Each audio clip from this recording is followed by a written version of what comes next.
So fairly patchy in nature as it trickles towards western Scotland, North Wales and northwest England. As I said, it'll turn a bit brighter in Northern Ireland. Many places fine and sunny. Temperatures, though, still struggling in the east, 2 or 3 degrees.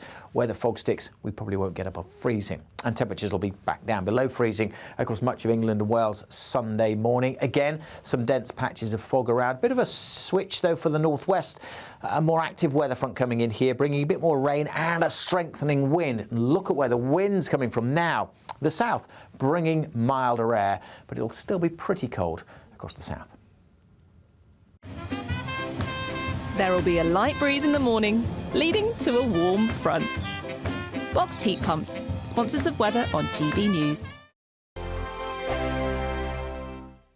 £50,000 in tax-free cash is like having over £4,000 each month to play with for a whole year. And it could be yours in the biggest Great British giveaway so far. That could be a holiday each month, your mortgage covered, or just the ability to send some of those day-to-day financial stresses packing. For another chance to win, text cash to 63232. One entry costs £2 plus one standard network rate message. Or text bonus to 63232. 5 entries cost £5 plus one standard network rate message. Go to gbnews.com/win. Entries start from just £2. You can call 0903 681 3232. Calls cost £2 plus your network access charge. Or post your name and number to GB10 PO Box 8690 Derby DE1 9TT. UK only. Entrance must be 18 or over. Lines close at 6 p.m. on the 31st of January. Please check the closing time if listening or watching on demand. Good luck. It's Patrick Christys tonight, and here we do things differently. It's explaining the absolute madness of this, doesn't it? It's explosive. I mean, this is very good. It's lively. 850. Your government sat there, Sean, and it did nothing. It's controversial. And the Middle East has been in turmoil since before I was born. It's everything you need to kickstart your evening. Everyone's had their Weetabix tonight. I love to see it. That's Patrick Christys tonight, weeknights from 9 p.m. Only on GB News, the People's Channel, Britain's news channel. Join me, Camilla Tominey, for a frank and honest discussion with those in power that cuts through the spin and gets to the heart of the issues shaping our nation. You haven't confirmed that you want to stand as leader, but you haven't ruled it out either. This report basically says that he's not fit to stand trial. Is he indecisive? Incompetent? I deliver the dose of reality Westminster needs. That's the Camilla Tominey Show at 9:30 every Sunday on GB News, the People's Channel, Britain's news channel.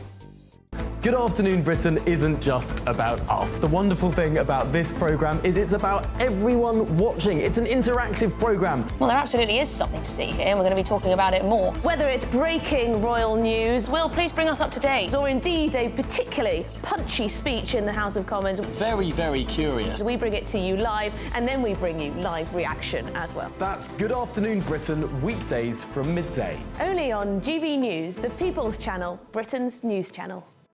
Hi there, I'm Michelle Dewberry, and I'm going to take a second to tell you all about my show, Dubes & Co. We start off with the issues of the day. We then bring in both sides of the arguments. We get rid of the disrespect, and then you throw me into the mix. And trust me, I'll tell it exactly how it is. And then, of course, the magic ingredient, you at home. We mix it all together, and what have we got? In my opinion, the best debate show in town. Monday to Friday, 6 till 7 on GB News, Britain's news channel.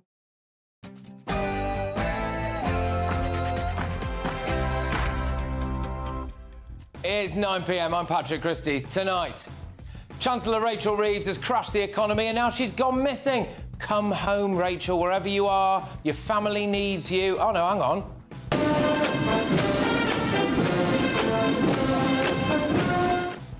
Oh, yeah, that's right. She's fled to China. But closer to... The answer, my friend, is blowing in the wind. The answer is blowing in the wind.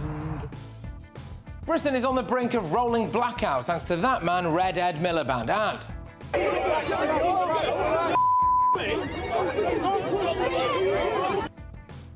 police actually tried to ban a pro-Palestine protest. Plus,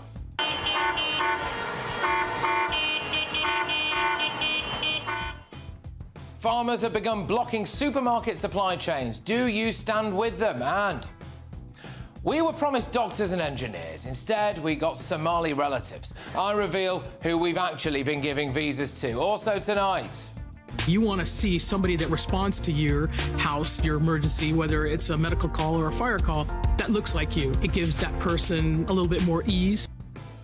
Are woke diversity policies to blame for the LA fires getting so out of control? And Alistair Campbell's made himself look like an idiot again. And then you had other newspapers, particularly on the right, and GBNews and others, right, this is the issue for the new year. I'll reveal all shortly. On my panel tonight is the director of the Centre of Migration and Economic Prosperity, Stephen Wolfe, Guido Fawkes' star reporter, Ellie Wheatley, and columnist JJ Alisobi. Oh, and is this the worst advert you've ever seen? I don't know. I'd probably give it, I don't know, maybe 9 out of 11? Anyway, get ready, Britain. Here we go.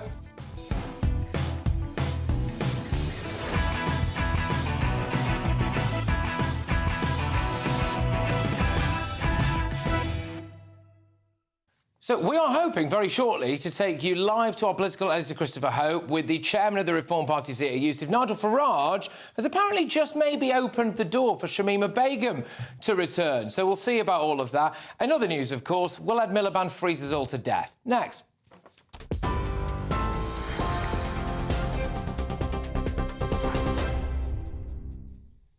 Good evening. It's 9 o'clock. These are your headlines from the GB newsroom. President-elect Donald Trump has been handed an unconditional discharge in the Stormy Daniels hush money case, meaning he won't go to jail or face a fine. It comes just days before the 78-year-old is due to be inaugurated as US president for a second time on the 20th of January. Explaining his decision, Judge Merchant says the protections afforded to the office of the president are a factor that overrides all others. Trump said this has been a terrible experience and he is totally innocent. A nighttime curfew has been imposed in the fire-hit areas of LA as police warn that anyone involved in despicable looting will be arrested. At least 10 people have died in wildfires tearing through the region, with high winds threatening to spread the flames further. 5 fires are still burning and a man has been detained, but authorities say there's no conclusive proof they were started deliberately. Body cam footage from the New Orleans attack has emerged showing Shamsuddin Jabbar firing at police officers who dive to the ground before they shoot him dead. A warning, the following images may be distressing. The US Army veteran drove a rented truck into people celebrating on the city's famous Bourbon Street, killing 14 people. New footage released by New Orleans police shows him shooting from behind an airbag as several officers surround his truck after it crashed. The officers then run and dive for cover.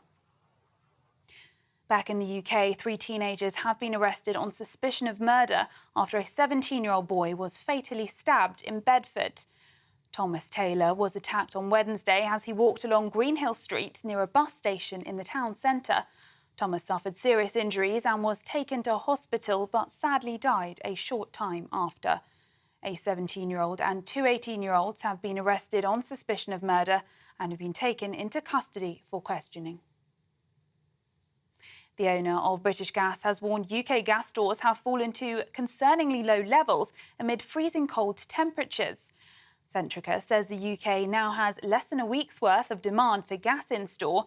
The country's largest gas storage site said it could be down to plunging temperatures driving up demand, adding that the need to replenish stocks could lead to rising prices ahead.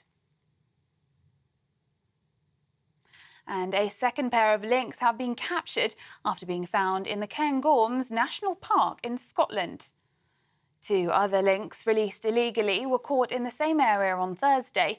Dr. Helen Sen from the Royal Zoological Society of Scotland said, "I'm sure that everyone in the community will be happy and relieved to know that the second pair of lynx have been safely captured." Investigations are ongoing to uncover the full story behind the incidents. Those are the latest GB News headlines. Now it's back to Patrick. For the very latest GB News direct to your smartphone, sign up to News Alerts by scanning the QR code or go to gbnews.com/alerts.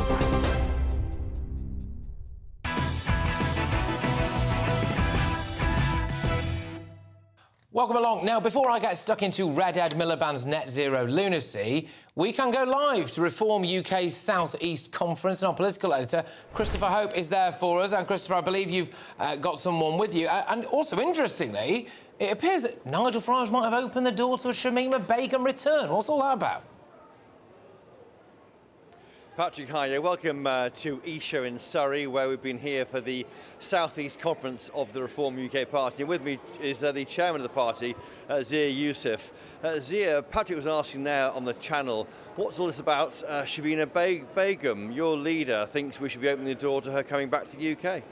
Well, when Reform UK topped a national opinion poll for the first time, the Find Out Now poll yesterday, putting it at 25%, albeit joint top with Labour, I said to Nigel, OK, watch the attacks come in, and right on cue. So if anyone actually cares about truth, then they should actually look what Nigel actually said, which was that what's happened in Syria is that there's been regime change.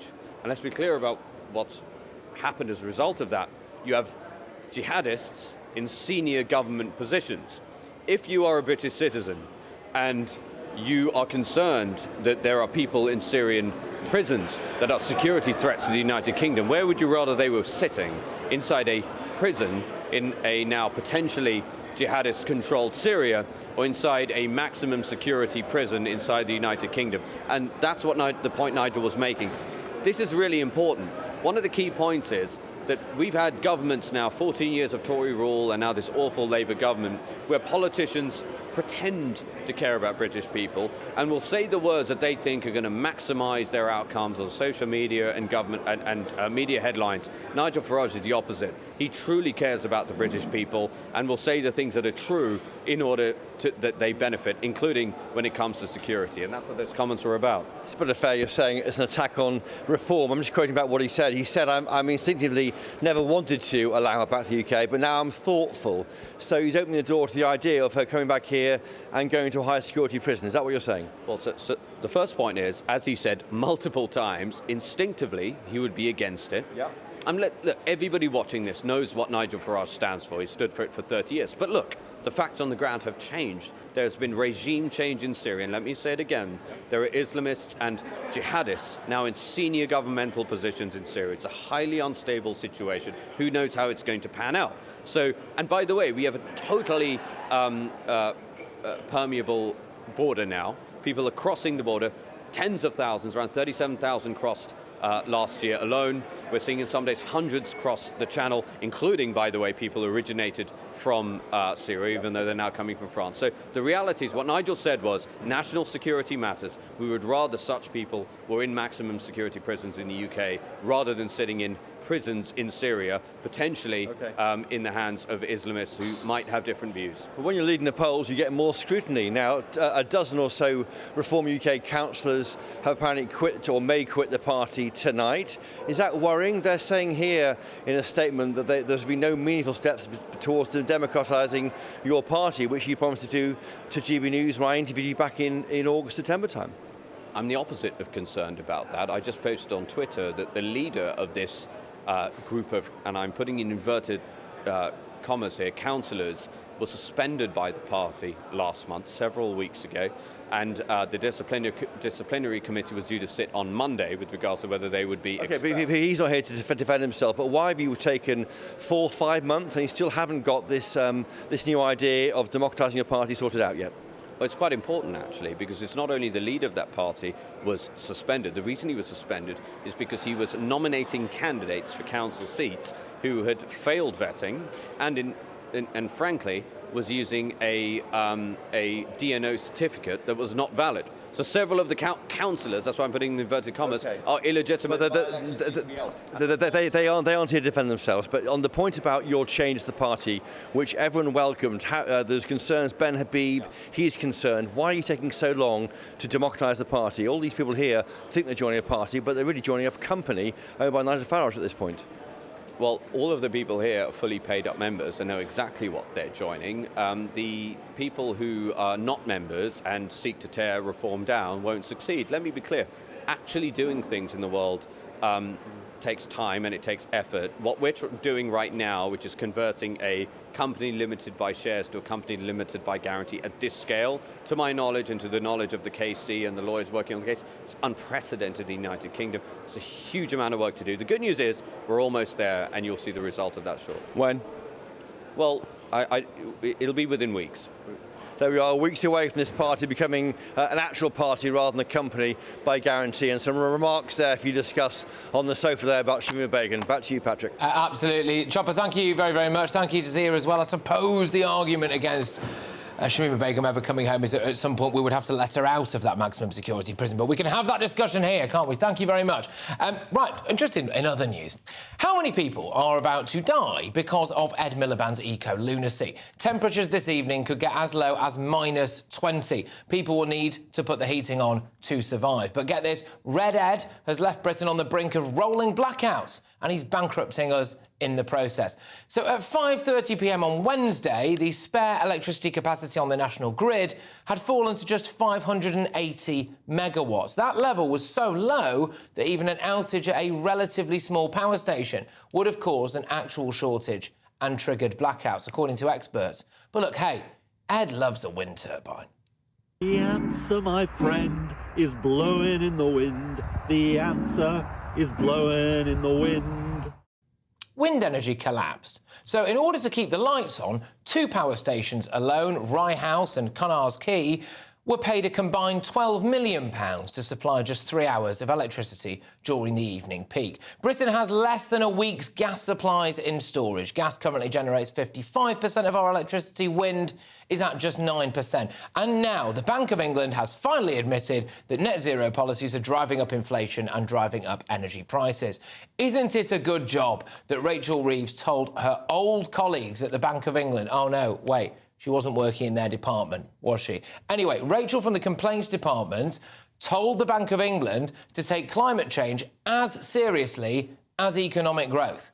Ed Miliband, who obviously isn't a massive weirdo at all, bloody loves GB Energy. God, is that Ed Miliband? Where are you going? I'm off to set up GB Energy. See you later. Bye. At this rate, we'll have all frozen to death by the time that he's built his solar farms. And for those of us who have survived, we'll be so skint that we'll be wearing loincloths and fighting each other for scraps of food outside a disused Lidl.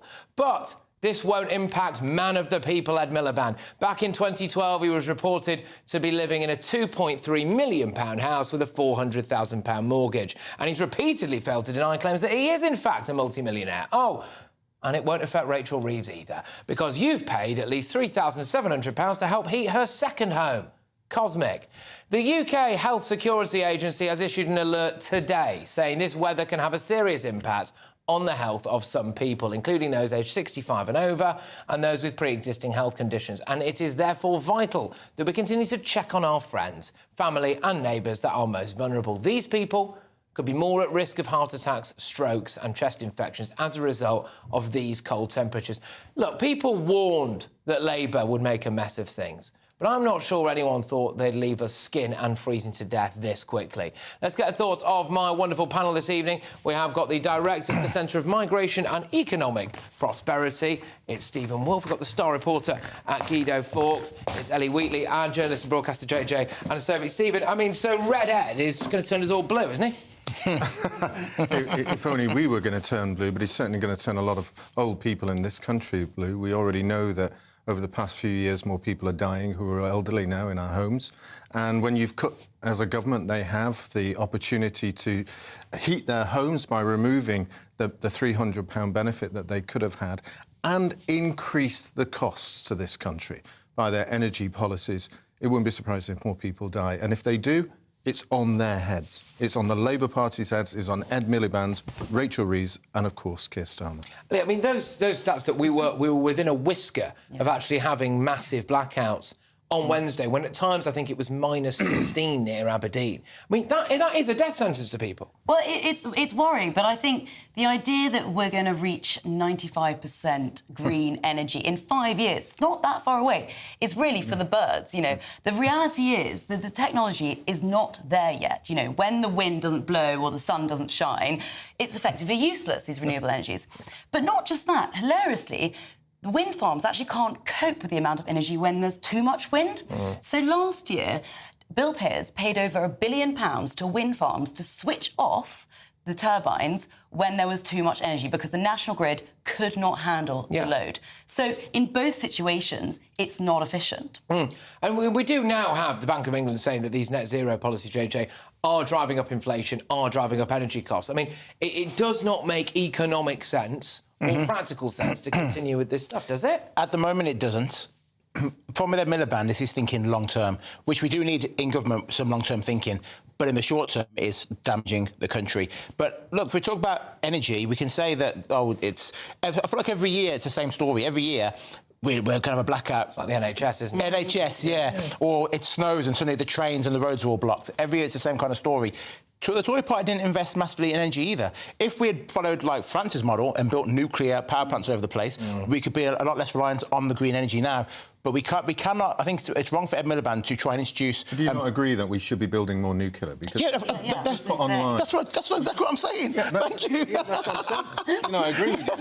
We've just put one online that actually has a nuclear power station that gets energy for 6 million homes. Yeah. We only need 5 more. The whole country is done. We should do more. So why do we need any solar panels or anything? Build them now. The problem with Ed Miliband and Labour currently is they are trying to push everything to green without doing it slowly, bit by bit by bit. If they said we're going to do this in 15, 20 years' time, we can wean ourselves off the other energies. I think they absolutely have to either extend the deadline or, like they have done already, reduce the percentage of how much we rely on renewable energy. Because originally it was net zero by 2030. Now it's 95%. I'm sure that it'll soon, lower. But Patrick, you have made a really important point about the costs to the elderly in this country. If you look at the United States, their energy costs only rose by 6% last year. They're only around 14% since the end of COVID, and we've had ours nearly double. And yet, since what's happened in the Ukraine, and we've cut off our gas coming from the Ukraine, we have seen the US market through LNG at 50% of our market, up from 22%. So the US has benefited twice compared to us losing twice. Do you think that when you look at Ed Miliband, and I'm not knocking a wealth creator, but do you think, JJ, he's got a luxury belief here about these green issues? Because, that was an article from 2012 that said at the time he was in a £2.3 million house, the £400,000 mortgage. Time has moved on. I imagine Ed's maybe doing even better now. Fair play to him. But he doesn't feel the cost, does he necessarily? If we had a blackout, he's not going to be the one who's there all feeling like an 80-year-old near Aberdeen. Well, that's the problem with politics today. You go back 20 years ago, we had more working class people going into politics. They're fewer and fewer far between now. Even if Ed Miliband was doing a Keir Starmer story and saying, my dad was a tool maker... Or his dad was a communist. Or Sadiq Khan saying, my dad was a bus driver. If you've grown up working class, it doesn't matter how rich you become, like Alan Sugar, you still have those working class values no matter how much money's in your bank account. I don't see that with Ed Miliband. I just don't see it. And you're absolutely right. If electricity goes out for someone's granny, he ain't feeling it. And it seems like it's a luxury to sort of believe in. But also, do you remember during the election, he was touting the whole time that this is going to reduce energy bills for families up to £300. That's now completely been ditched. And also, the government research has actually said that the push towards net zero might actually increase energy bills. That's right. Yeah. Well, and the Bank of England is saying this is a driver of inflation, it's everything. So, it's not particularly great. I mean, we're going to come on to Rachel Reeves in the next hour because she is believably in China, I think. I'm not sure anyone's actually seen her, but hopefully she's in China. Otherwise, we have got a problem on our hands. But she's gone missing, hasn't she? The economy's tanking. She's tanked the economy, and she's decided to do an absolute runner. So we're going to be talking about that. But thank you, great star. Well, here we go. It's time now for the biggest and greatest ever Great British giveaway. Your chance to win 50 grand in tax-free cash. Here's how all that money could be yours. Imagine how £50,000 in cash from us could make your new year go with a bang. From treats to holidays to fun times with the family, a totally tax-free £50,000 in cash could make you feel alive in 2025. And just one entry into the Great British Giveaway really could make £50,000 cash all yours. For another chance to win, text cash to 63232. One entry costs £2 plus one standard network rate message. Or text bonus to 63232. 5 entries cost £5 plus one standard network rate message. Go to gbnews.com/bonus GBNews.com/win. Entries start from just £2. You can call 0903 681 3232. Calls cost £2 plus your network access charge. Or post your name and number to GB10 PO Box 8690 Derby DE1 9TT. UK only. Entrance must be 18 or over. Lines close at 6 p.m. on the 31st of January. Please check the closing time if listening or watching on demand. Good luck. Good luck, everybody. Coming up, in the first quarter of 2024 alone, the government issued more family visas to the relatives of Somali nationals than it did work visas to highly skilled professionals from all other countries put together. Yes, you heard that right. So is low-skilled, cheap migration making us all worse off? Research Director at the Centre for Migration Control, Rob Bates, joins me soon. But first, the Met Police have finally taken some action against the pro-Palestine brigade. They are looking at banning a march that was set to go past a synagogue in central London next weekend. So are they right to block this protest? Trade unionist Steve Headley and GB News presenter Josh Howie go head-to-head on that next. A warning, I imagine it's probably going to be quite explosive. Stay tuned.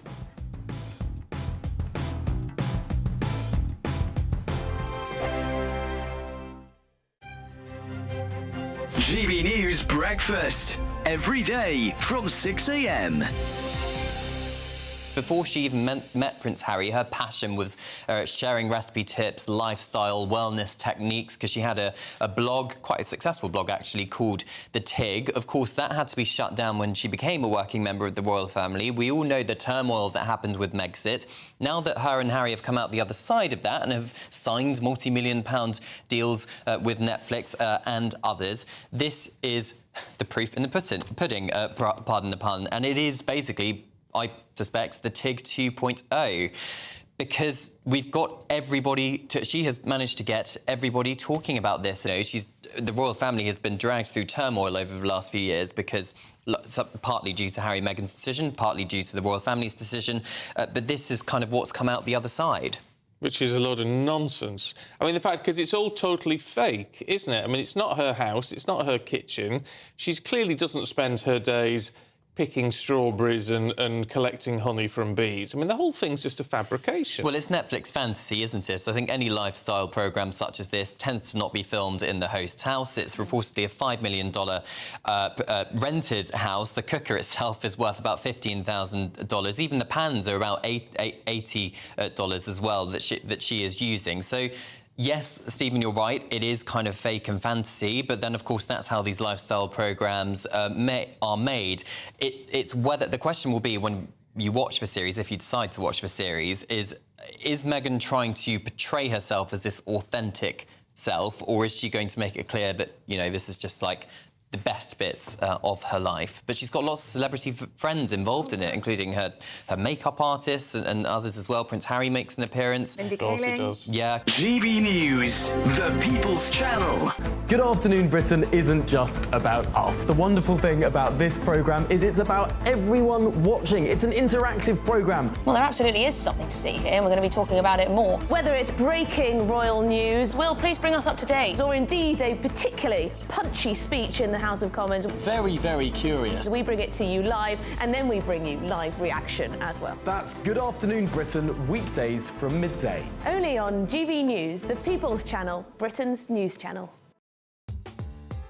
I'm Christopher Hope. From pop stars to politicians, I'll interview anybody in a pub who's got a political opinion. Join me every Friday on Spotify, Apple Podcasts, YouTube or gbnews.com, or wherever you get your podcasts. This is GB News, the People's Channel. Thank you, Britain. Thank you for watching. Thank you for listening. Thanks for subscribing. Thank you for your support. It's you that make us the People's Channel. As we reflect on our journey so far, we're filled with immense gratitude. You mean the world to us. We couldn't have reached this point without you. As a very special thank you, we are giving you the chance to win one of 50 GB News thank you boxes. They're worth £50 each. For full terms and conditions, and to enter, just go to gbnews.com/thank you.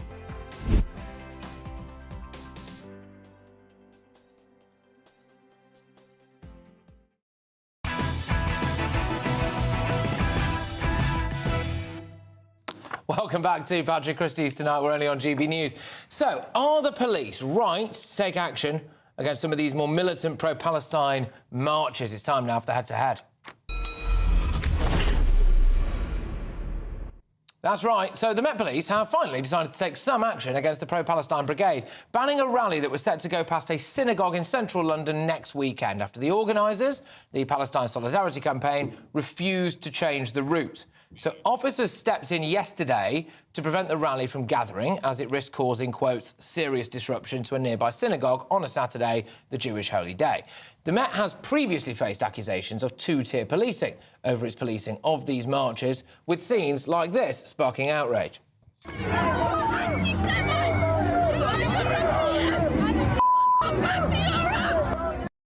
So tonight I am asking, are the police right to finally take some action against the pro-Palestine brigade? Let me know your thoughts. Go to gbnews.com/your say. Going head-to-head on this, our GB News presenter Josh Howie and the trade unionist Steve Headley. Chaps, thank you very much. Great to have you both in the studio. Josh, I'll start with you. Are they right to take some action? Yeah. I mean, what it is, I mean, first of all, speaking for Jews in central London who live in central London, I go to a synagogue in central London. I'm relieved and I'm a bit frustrated because it's taken 15 months for the police to do their job because you have a conflict of rights here. Of course, people have a right to protest, but also Jewish residents of London have a right to go to our places of worship on a holy day of the week and pray without hearing chants for genocide, about globalising the Intifada. And for me, it's also, like, are they actually going to see this through? From my understanding, the PSC has actually put out a thing saying that they're still going to go ahead with this. So you're still going to get Jews gathering on that day, having to be intimidated as they're walking through these people. That's happened to me, by the way, on my way to the synagogue with my family. And whether they're actually going to do their enforcement, which they haven't been doing for the last 15 months, of stopping people with their placards with Nazi, with swastikas, people Sieg-heiling, people showing open support for terrorist organisations who want to kill all the Jews in the world. So, yeah. All right. So why couldn't they maybe just change the route? Because if they'd changed the route, still go ahead. First of all, I'm going to challenge that a completely false narrative. The Palestinian Solidarity Committee, many of its leaders are Jewish. Many of the people that turn up in the demonstrations are Jewish. You do not speak for Jews in London. You speak for Zionists in London. You speak for Zionists in London. I didn't interrupt you. Can you give me the same courtesy, please? No, you're right. Sorry, please. First of all, absolutely, there is no evidence whatsoever, there is no reports whatsoever of Palestinian Solidarity organised marches assaulting synagogues. That just does not happen, and it did not happen. That footage that you showed was misleading. That was not outside a synagogue. That was on a demonstration where counter-protesters had set up, Zionist counter-protesters had set up agent provocateurs to get a reaction, and they filmed that reaction. That was not outside a synagogue. What it actually was a legally police-accepted gathering where Jewish or pro-Israel protesters were allowed to stand there. That's what that was. It's not a weird chanting "Kill the Arabs" and all these horrible things to get a reaction. It is true. It is true. That's just not true. Have you been on the Palestinian march, Josh? Yes, I have. I've seen people. Have you been with the other Jewish contingent on the march? Okay, Who were completely unintimidated. All right. So addressing the thing about the Jewish contingent, the PSC put out an announcement today in their letter saying the thousands of Jewish people. That's just not true. We are talking about a handful of people. My friend, who is Jewish, his ex, who isn't Jewish, goes along to these marches as part of the Jewish contingent. She isn't Jewish. Just because you sleep with someone doesn't make you Jewish. Otherwise, there'd be a lot more Jewish people out there. There are ultra-Orthodox Jews on the march. Are you trying to say they're not Jewish? Yeah, no, they're not Jewish. They've been excommunicated. They go there, Holocaust deniers. It's not as if they've been thrown out as being a trainee rabbi for sleeping with somebody who wasn't Jewish, is it, George?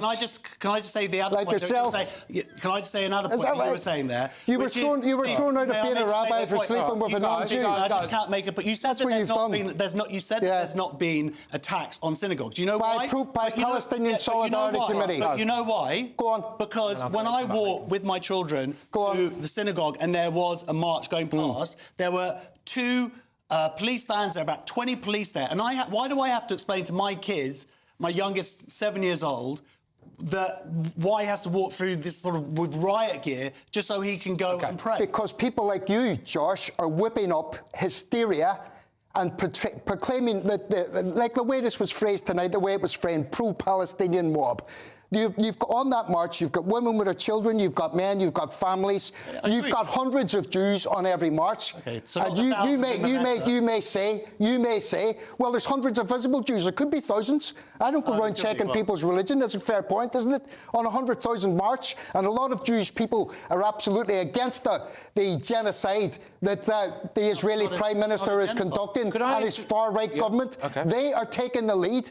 And Zionists like you, let's make the differentiation. Real Jews, like the Hasidic Jews, are on that march, the ultra-Orthodox Jews, defending the principles of Judaism. Zionists like you are defending the genocide in Gaza. OK, two things here. First thing, when it comes to this actual march and the police that are saying, well, hang on a minute, can't you just take a different route? You were saying it actually would be very easy for them to take a different route. If my understanding is they ultimately want to end up near the BBC. So they could take a different route and then we wouldn't have this Absolutely. Start in Westminster, finish near the BBC when this service is finished. I don't see there's any reason why that. Can I also say it could be even later on in that Saturday afternoon, or why not just a Sunday? If it's that, like, if it's got nothing to do with Jews, why are they so determined to do it at the exact time when Jews are gathering to pray? So you honestly think that they planned the march around the Jewish service? Is that what you're saying, Josh? Is that a realistic? Why would they not be willing to change it? So people, well, for the simple reason. Because that would give some credence to the absolute hysteria and lies that you're whipping up. So you do want to do it near a synagogue? That there's any damage being caused to Jewish people or to synagogues. No, it's not at all. No, it's not at all. Give me one instance where a Palestine Solidarity Committee member has attacked a synagogue. Go on. It's not about attacking. I'll give you some instances. Tell me. Okay. Go on. You can't give me one, can you? Well, you haven't actually let me speak, if I can, if I may. I'll give you 3 instances. Unfortunately, it's anecdotal, but here we go. My friend's he did security outside this very synagogue, and a car drove past and made a slit-throat gesture. Can I say... Was that a Palestinian Solidarity Committee member? How many... the point is, the violence... this is on the day... Are you saying yes, it is? I'm saying this is on the day of one of those marches. I'll give another example. Another time, another march, another friend of mine, this is actually my friend, who went to school in went to synagogue in Marble Arch, had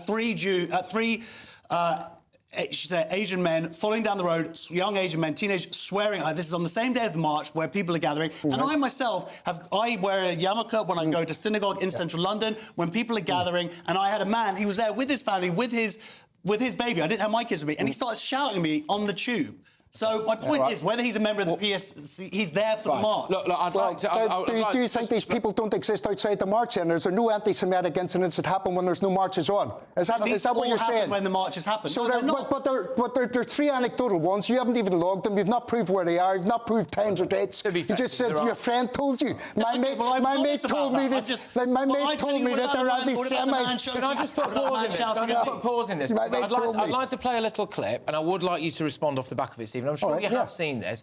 This was a clip of you, Steve, appearing to tell who we believe may have been a Jewish person if they want to go off and kill some babies. Yeah, so, go on. Yeah. Why did you say that to someone? Well, because I don't know what religion they were. They were Zionists, and they're supporting the genocide in Gaza. How do you know that, then? Well, there are more Christian Zionists than there are Jewish Zionists. A Zionist is a political philosophy. It's not a religion. All right. And they were there holding signs and baiting people. At a pro-Palestinian rally. What counts as baiting it? Because the thing is, you mentioned earlier on about how we played your previous clip, and you said, well, actually, those people were provoked. And does the existence of anyone with a Israeli flag, does that count as provocation to you? Well, why would somebody come to a Palestinian demo and wave an Israeli flag, a state that is committing genocide? There is a warrant out for Netanyahu. There's a warrant out for Gallant, an international arrest warrant for war crimes and genocide. Why would somebody come to a Palestinian rally and wave an Israeli flag if it wasn't to provoke a reaction? Tell me. It's not about provoking a reaction. It's about standing up and saying that there isn't a genocide. There is a genocide. If you are pro-Palestinian, why not? You know, I have been at those marches, and I have been at the counter marches. What I've never seen is people saying, hey, let's the hostages go. I've never seen that happen. Let people saying Hamas, a terrorist organisation of rapists and murderers, to surrender so that the Palestinian people have a chance then. Well, why doesn't Netanyahu surrender to the International Criminal Court, which has got a warrant off against him? We haven't actually dealt with. Why don't the Israeli occupation forces stop raping and gang raping Palestinian prisoners, both women and men? That's a reality, isn't it? No, that's not. That is a reality. Well, so Amnesty International, the United Nations, even the people in Washington D.C. They're all liars, Ronnie. They're all liars. They're all liars. Yeah, they're all liars, and you're telling the truth. Deflecting away from the point that you are. No, I'm not deflecting at all. I'm not deflecting at all. You're a baby killer. That's a deflection. I'm saying Zionists are baby. Those who support the Israelis, those who support the Israeli state, those who support the Israeli state have killed thousands of babies in Gaza. All right. Okay, and that's what you support. I don't support. Yes, you do. I'm a Zionist. I believe that Jews have the right to live in their indigenous homeland. Killing kids. No, that's not what Zionism means. Thousands of dead children. Okay, all right. You should be ashamed. Ashamed for having the right. You're ashamed. Ashamed that Jews should have the right to live in safety. You're supporting Zionists killing children. No, Zionists do not go out to kill children. Yes, you do. You're talking about 9,000 children. No, 9,000 children. Are the Israeli occupation forces holding them back? Is that what you're saying? Are you mad? Both of you, let yourselves down here a bit, right? So stop. Thank you very much. Coming up, hundreds of farmers have issued a stark warning to Keir Starmer today after they blocked a Morrison's food distribution centre. Do you feel as though you're on side with them? But yeah, we've got loads more coming up as well. Stay tuned. Time for your latest weather update from the Met Office here on GB News. A very good evening to you. Temperatures falling sharply out there at the moment, leading to a very frosty start to the weekend. Many of us will have a dry weekend thanks to high pressure. But although the pressure's high, the temperatures are going to be low. Under this high pressure, clear skies and light winds, meaning temperatures likely to get to minus double digits, minus teens across parts of northern England and Scotland. Not quite so cold further west. There's a weather front here. It's been bringing a little bit of rain to South Wales, southwest England, and it'll bring a bit more to parts of Northern Ireland through the night. But it also means here temperatures will be lifting, maybe some snow over the hills, but mostly it'll be rain and drizzle. Elsewhere it's dry. Fog is going to thicken up through the night. The Welsh Marches across the Midlands, parts of East Anglia, Lincolnshire too. So be aware of that because it could last for much of the day. Not as cold in the morning across the southwest and southwest Wales. Outbreaks of rain for Northern Ireland. Dull, damp, drizzly start here, but it should turn brighter through the day because this rain's going to creep into western Scotland. Again, here, not as cold first thing in the morning, but where there's snow lying on the ground over the Cairngorms, we could be as low as minus 15 or minus 16 Celsius. So a cold start. Potentially a little icy in places. The fog is likely to stick over parts of the Midlands and East Anglia, but it will be very patchy in nature. The rain also fairly patchy in nature as it trickles towards western Scotland, North Wales and northwest England. As I said, it'll turn a bit brighter in Northern Ireland. Many places fine and sunny. Temperatures, though, still struggling in the east. 2 or 3 degrees. Where the fog sticks, we probably won't get above freezing. And temperatures will be back down below freezing across much of England and Wales Sunday morning. Again, some dense patches of fog around. Bit of a switch, though, for the northwest. A more active weather front coming in here, bringing a bit more rain and a strengthening wind. And look at where the wind's coming from now. The south bringing milder air, but it'll still be pretty cold across the south. Join me, Camilla Tominey, for a frank and honest discussion with those in power that cuts through the spin and gets to the heart of the issues shaping our nation. You haven't confirmed that you want to stand as leader, but you haven't ruled it out either. This report basically says that he's not fit to stand trial. Is he indecisive? Incompetent? I deliver the dose of reality Westminster needs. That's the Camilla Tominey Show at 9:30 every Sunday on GB News. The People's Channel, Britain's news channel. We're proud to be GB News, the People's Channel. And as you know, we always love to hear your views. Now, there's a new way of getting in touch with us at gbnews.com/yoursay. By commenting, you can be part of a live conversation and join our GB News community. You can even talk to me, Bev Turner, or any of the members of the GB News family.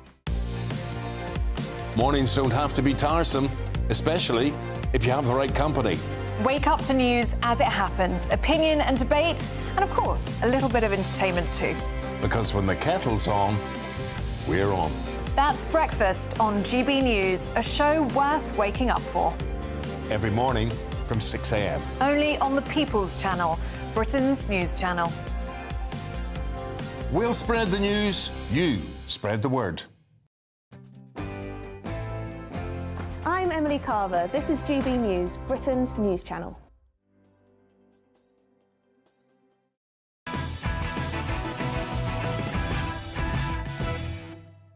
Well, shock horror, it turns out that Britain's high-skilled immigration system is a complete farce, because this follows revelations that between 2021 to 2024, we gave out more visas to care workers than to IT workers, bankers and insurers combined. These care workers earn a median wage of 24 grand, 4k less than the figure for all UK adults. We also gave out a huge number to Somali relatives, in fact more again than the combined total of what you might call high-skilled workers. We're joined now by the research director at the Centre for Migration Control, Rob Bates. Rob, look, we were told this was all going to be doctors, engineers and neurosurgeons, and in reality it's Somali aunties, isn't it?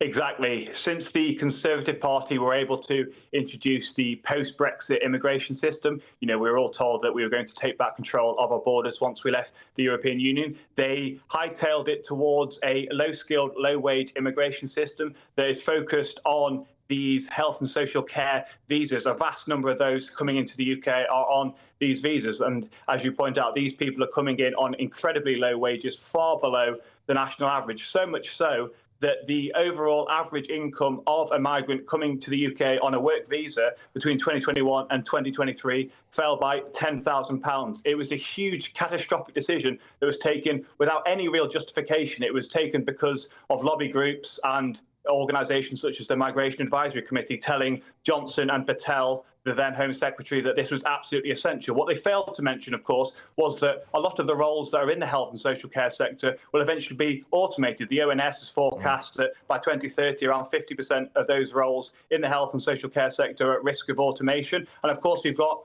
over 9 million Brits currently economically inactive as well, who would be very, very sufficient to fill those roles as well. So the decision taken to introduce this visa has got cataclysmic consequences. As the piece by Sam Ashworth-Hayes, fantastic piece, points out, we do still have time to reverse the consequences of this decision, but time is running out. And if Keir Starmer really means it when he says that the Tory immigration system was a huge failure, he needs to take action. How do we reverse it, though? How do we reverse it? Because we currently have a setup that, frankly, means that you can bring relatives with you, especially if you're in the care sector, but elsewhere as well. And we are not dishing out anywhere near enough visas to engineers, to people that we actually really need, who will go on to earn a living that will result in them paying some tax where they frankly pay for themselves.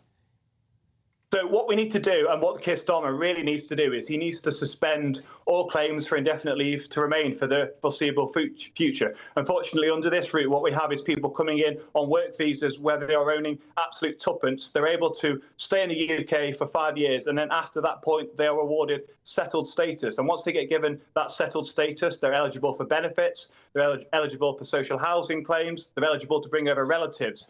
If we think of the fact that this really took off in 2021, this means that by 2026 we will see huge numbers of people that are really offered very little in terms of economic contribution to the UK applying for this settled status. And then once that takes place, we know that those nationalities that are on these routes are more likely than the average nationality to claim benefits. So we really need to take action on this issue. Well, this is it. But of course, Rob, it's all worth it for the wonderful Somali restaurants that we have everywhere now. Rob Bates, thank you very much, the research director at the Centre for Migration Control. Coming up at 10 p.m, the pound's in free fall, government borrowing is skyrocketing, the UK's on track to recession. Where the hell is Rachel Reeves? I'll tackle that at 10. But up next, hundreds of farmers have issued a stark warning to Keir Starmer today. They've started blocking a Morrison's food distribution centre. They've warned that there will be more to come. Are they right to take this action? Do you stand with them? The nation's favourite farmer, Gareth Wyn-Jones, joins me live and he's next. I hope it doesn't rain. Don't worry about it. It'll spoil our holiday. Relax, we're totally covered. All Clear Travel Insurance sponsors GB News Travel Destinations Forecast. It's not too hard to find something a little warmer than the UK. Around the Mediterranean, temperatures are generally in the low teens, but it's not completely dry. A few showers are possible across Cyprus this weekend. So looking fairly wet across southern Italy and Croatia, although that rain will be scooting away by Sunday. Plenty of sunshine across the east and the south coast of Spain, and lots of sunshine for the Canaries. It will be quite breezy in Madeira. Quite a lot of cloud likely here over the next few days as well, turning a little colder in Italy. All Clear Travel Insurance sponsors GB News Travel Destinations Forecast.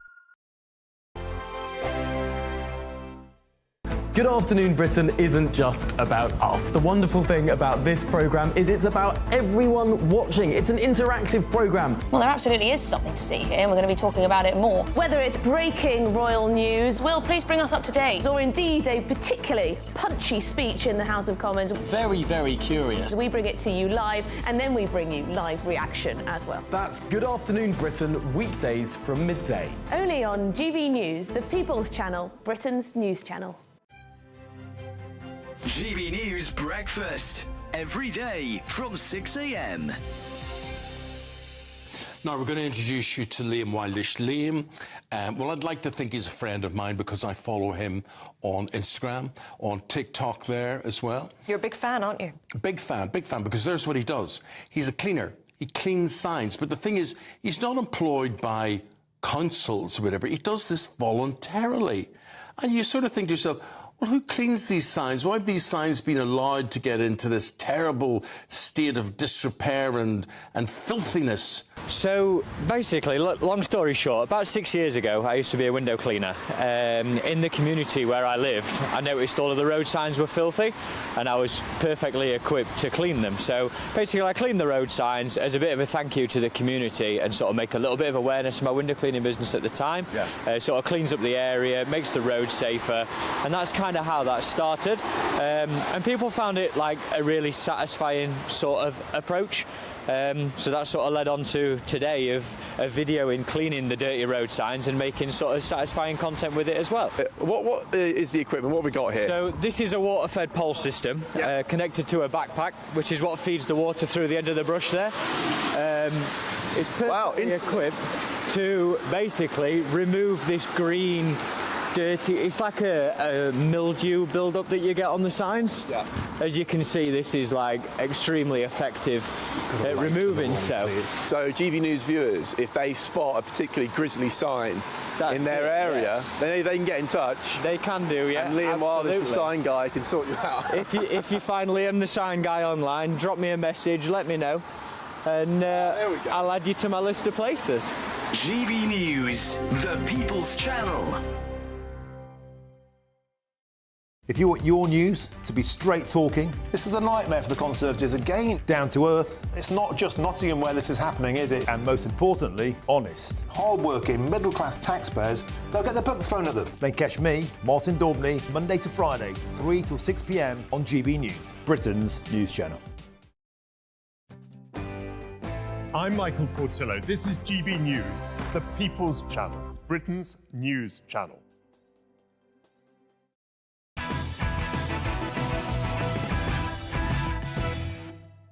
Welcome back to Patrick Christys tonight. Coming up, why has Rachel Reeves fled the country? But first, in a stark warning to Keir Starmer, British farmers today took to the roads to protest the government's inheritance tax raid with go-slow drives targeting supermarket supply chains. And Morrison's distribution centre was targeted by nearly 50 tractors that trapped the supermarket's lorries in traffic, preventing them from getting to Morrison's stores. Now, further planned tractor protests at supermarkets have been scheduled in the coming weeks. I'm very pleased to be joined now by the nation's favourite farmer. It's Gareth Wyn-Jones. Gareth, great to see you, mate. Thank you very much for joining us here tonight.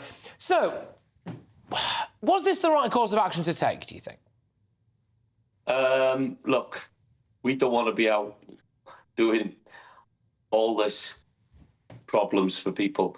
We want to be on the land producing food to feed the nation, but the government have to understand that it's not sustainable what's happening to the agricultural industry, and the final nail in the coffin was this inheritance tax. So we need them to listen. We need them to start to understand that this is something that needs to change, and we need their support.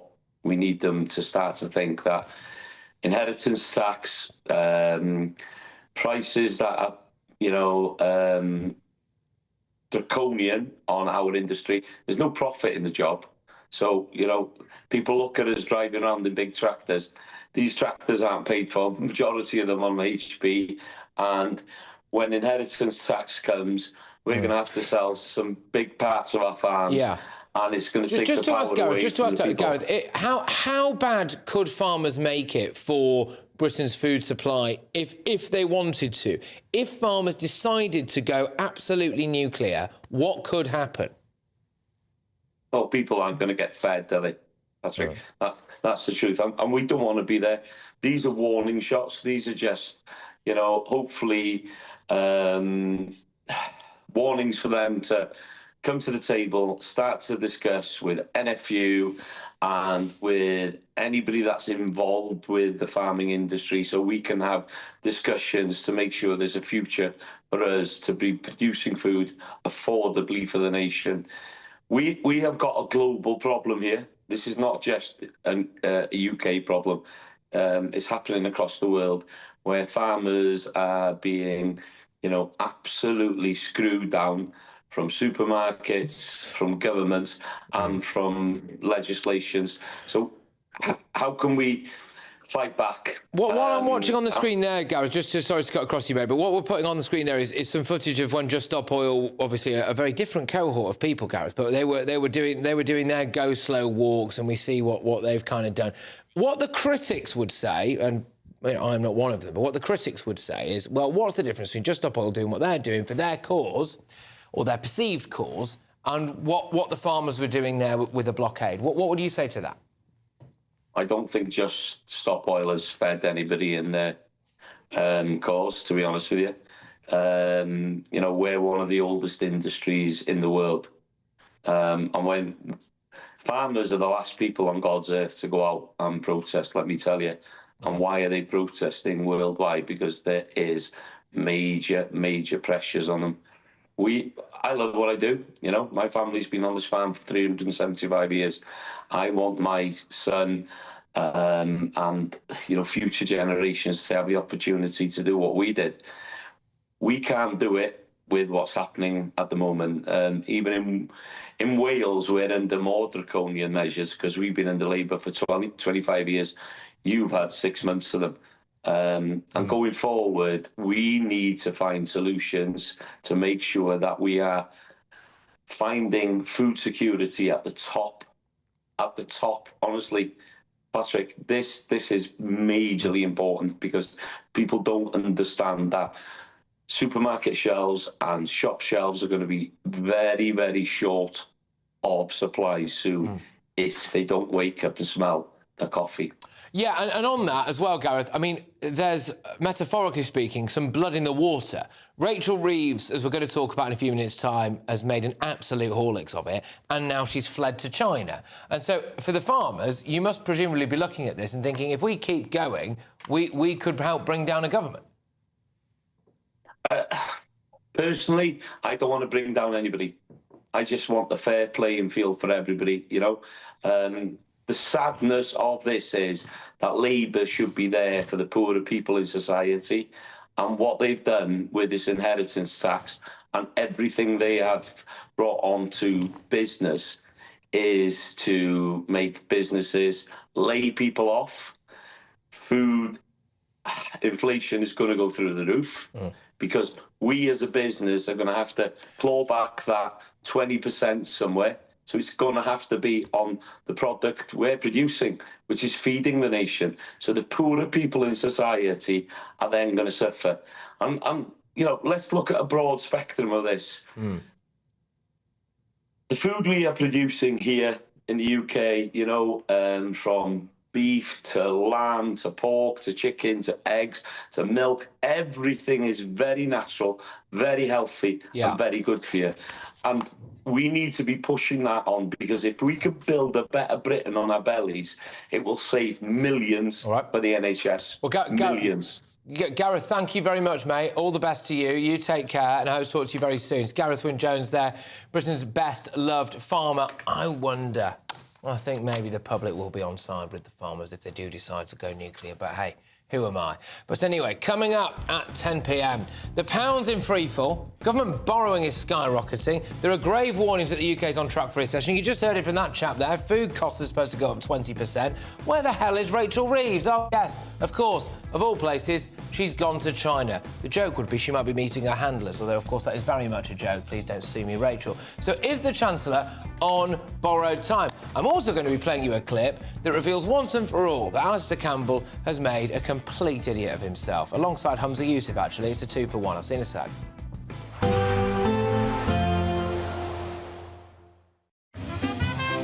Heavy showers first thing will be followed by a warm, cosy day. Boxed Boilers, sponsors of weather on GB News. Time for your latest weather update from the Met Office here on GB News. A very good evening to you. Temperatures falling sharply out there at the moment, leading to a very frosty start to the weekend. Many of us will have a dry weekend thanks to high pressure. But although the pressure's high, the temperatures are going to be low. Under this high pressure, clear skies and light winds, meaning temperatures likely to get to minus double digits, minus teens across parts of northern England and Scotland. Not quite so cold further west. There's a weather front here. It's been bringing a little bit of rain to South Wales, southwest England, and it'll bring a bit more to parts of Northern Ireland through the night. But it also means here temperatures will be lifting, maybe some snow over the hills, but mostly it'll be rain and drizzle. Elsewhere it's dry. Fog is going to thicken up through the night. The Welsh Marches across the Midlands, parts of East Anglia, Lincolnshire too. So be aware of that because it could last for much of the day. Not as cold in the morning across the southwest and southwest Wales. Outbreaks of rain for Northern Ireland. Dull, damp, drizzly start here, but it should turn brighter through the day because this rain's going to creep into western Scotland. Again, here, not as cold first thing in the morning, but where there's snow lying on the ground over the Cairngorms, we could be as low as minus 15 or minus 16 Celsius. So a cold start.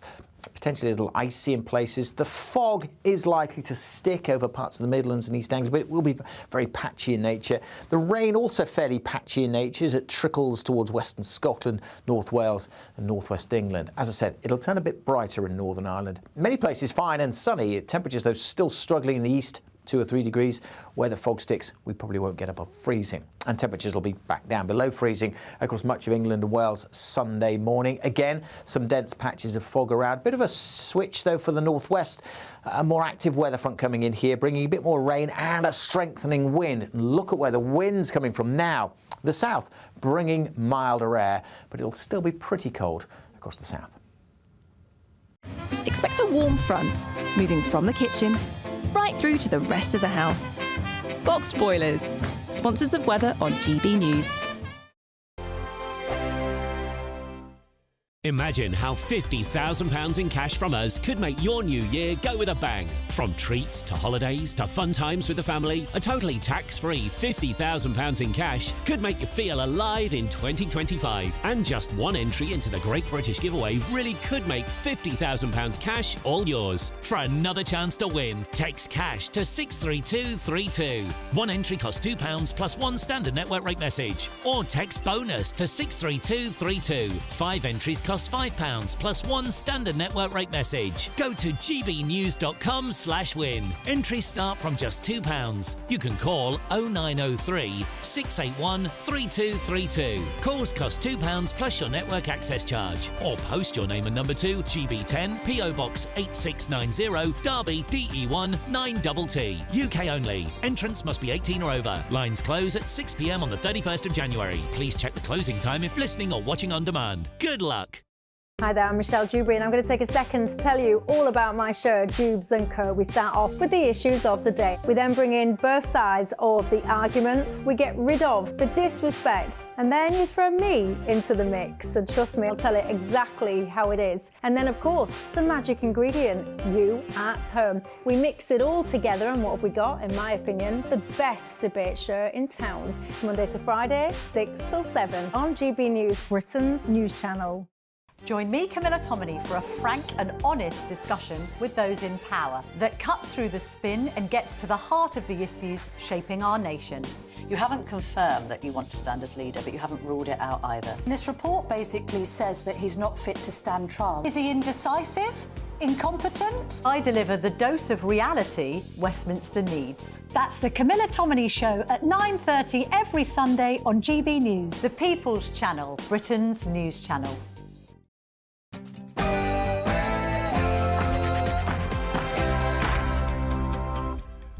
It's 10 p.m. I'm Patrick Christys. Tonight, Chancellor Rachel Reeves has crashed the economy and now she's officially gone missing. Come home, Rachel. Wherever you are, your family misses you. Oh, hang on.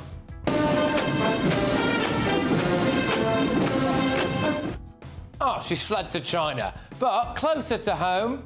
The answer, my friend, is blowing in the wind. The answer is blowing in the wind.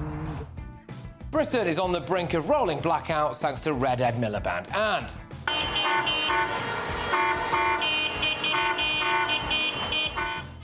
Farmageddon, as they have begun blocking supermarket supply chains. Do you think the majority of the British public will back them? Plus...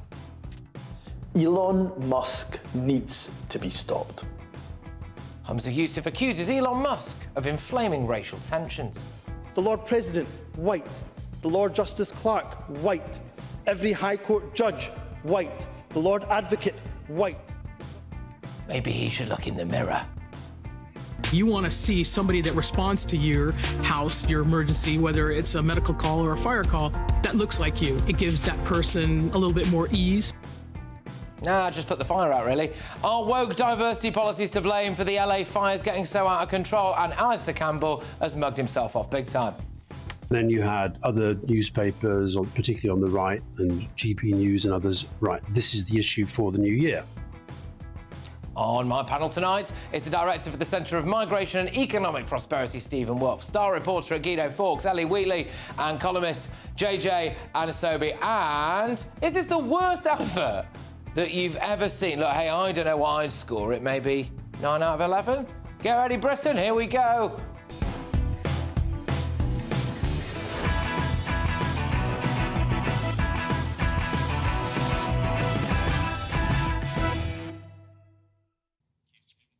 Rachel Reeves has gone missing.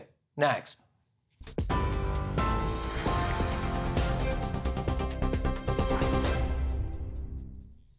Good evening. It's just gone 10 o'clock. These are your headlines. A nighttime curfew has been imposed in the fire-hit areas of LA as police warn that anyone involved in despicable looting will be arrested. At least 10 people have died in the wildfires tearing through the region, with high winds threatening to spread the flames further. 5 fires are still burning and a man has been detained, but authorities say there's no conclusive proof they were started deliberately. President-elect Donald Trump has been handed an unconditional discharge in the Stormy Daniels hush money case, meaning he won't go to jail or face a fine. It comes just days before the 78-year-old is due to be inaugurated as US president for a second time on the 20th of January. Explaining his decision, Judge Merchant says the protections afforded to the office of the president are a factor that overrides all others. Meanwhile, Trump said this has been a terrible experience and he is totally innocent. It's been reported that Reform UK leader Nigel Farage has said the government should consider allowing Shamima Begum back to the UK. But Reform chairman Zia Youssef has clarified Mr Farage's comments that Ms Begum should be sent back to the UK, but to be placed in a maximum security prison. If anyone actually cares about truth, then they should actually look what Nigel actually said, which was that what's happened in Syria is that there's been regime change. And let's be clear about what's happened as a result of that. You have jihadists in senior government positions. If you are a British citizen and you are concerned that there are people in Syrian prisons that are security threats to the United Kingdom, where would you rather they were sitting? Inside a prison in a now potentially jihadist-controlled Syria, or inside a maximum security prison inside the United Kingdom? And that's what the point Nigel was making. 3 teenagers have been arrested on suspicion of murder after a 17-year-old boy was fatally stabbed in Bedford. Thomas Taylor was attacked on Wednesday as he walked along Greenhill Street near a bus station in the town centre. Thomas suffered serious injuries and was taken to hospital, but sadly died a short time after. A 17-year-old and 2 18-year-olds have been arrested on suspicion of murder and have been taken into custody for questioning. And the owner of British Gas has warned UK gas stores have fallen concerningly low amid freezing cold temperatures. Centrica says the UK has now less than a week's worth of demand for gas in store. The country's largest gas storage site said it could be down to plunging temperatures driving up demand, adding that the need to replenish stocks could lead to rising prices ahead. Those are the latest GB News headlines. Now it's back to Patrick. For the very latest GB News direct to your smartphone, sign up to News Alerts by scanning the QR code or go to gbnews.com/alerts.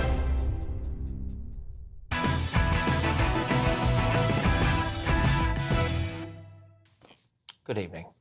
I start this hour with an urgent appeal in relation to Labour Chancellor Rachel Reeves. Rachel, wherever you are, please come home. Your family misses you. I mean, the country doesn't, but we would appreciate it if you could come back and clean up the flipping mess you've made. Reeves has tanked the economy and she's nowhere to be seen. She didn't turn up to Parliament yesterday. Performance, I think we've just seen. Which leads me to the question, where is the Chancellor? It is a bitter regret that at this difficult time of these serious issues, she herself is nowhere to be seen. Mr. Speaker, in the last 48 hours, borrowing costs have reached a 27-year high, and it is the Chancellor's decisions that have led us here. Where is she? UK borrowing is the highest since 2008. The pound dropped below 1.22 against the dollar this morning. The government's 30-year borrowing costs hit the highest since 1998. British debt costs are now 1.4 percentage points higher than Greece, the worst victim of the Eurozone crisis 15 years ago. Investors believe the economy is trapped in a damaging cycle of no growth and rising inflation, with high taxes deterring business investment. Job cuts have hit a 4-year high. Business leaders are blaming her budget. Food prices are set to soar by 20%. What has she done? Well, she's off to China. She's gone to China amid all this chaos. And actually, we here at GB News have come into possession of an item that fell out of Rachel Reeves' luggage at the airport, and we can bring that exclusively to you now. It's a personalised copy of Chairman Mao's Little Red Book. I mean, I had wondered whether or not she was only going to China so she could report back to her handlers, but now we appear to have confirmation. It's a joke, Rachel. It's a joke, Rachel, and your lawyers. Do you remember when that wise sage and former totally impartial BBC guru Andrew Marr said this? You look at the chaos going on the continent, particularly in France. You look at the chaos likely ahead in the United States. And suddenly, for once, for the first time in many of our lives, actually Britain looks like a little haven of peace and stability. And that in itself is going to draw money into this country. Oh, yeah, that's good, isn't it, Andrew? That's nice. Yeah, well, anyway, Rachel Reeves has given pay rises to her union mates. She's freezing pensioners, ruining farmers, crippling kids' educations, destroying businesses, collapsing the pound, and now she's legged it. She's done a runner. She couldn't even get a LinkedIn profile, right? She had a below-average career, and now she's a way below-average chancellor. Remember when she was pictured partying with civil servants after the budget? Yeah? Well, she's going to need a stiff drink when she's been given the sack, isn't she? Rachel Reeves is, and always has been, way out of her depth. Although I think she's done the country a massive favour. Because by the time she's finished, there's no way this country is going to want a Labour Chancellor again for at least a generation. Let's get thoughts from my panel this evening. The Director for the Centre of Migration and Economic Prosperity, Stephen Wolfe. The star reporter at Guido Fawkes, Ali Wheatley, and journalist and broadcaster JJ Anasobi. Stephen, you know, I was probably a bit unfair on the lady there, wasn't I? Yeah. No, seriously, why has she legged it to China? Not unfair enough. Maybe she's gone to try and purchase some goods from Shein and Temu and hope that they'll come and join the London stock markets, considering you've missed that one out. Right. That's crashing as well. Oh, good, is it? Right. Yeah, I mean, and more companies now leaving the stock market because we've not been advanced enough in deregulating in the benefits that we would have got from Brexit. But the turmoil in the financial markets is showing that international investors are losing confidence in Britain. The fact that we went to 5.445% in bond markets meant that they're now saying we don't believe what Rachel Reeves is saying about the economic growth. They're concerned about the money that they're investing. And not only that, it's beginning to spread throughout the economy. We look at the FTSE 250 companies. They went down 4% just this week alone. So what we're seeing is prices rising in gas and electricity and energy costs. That's going to make our businesses more expensive. Businesses are going to have increased costs because of the VAT and national insurance contributions. We've got increasing costs because of our bond markets.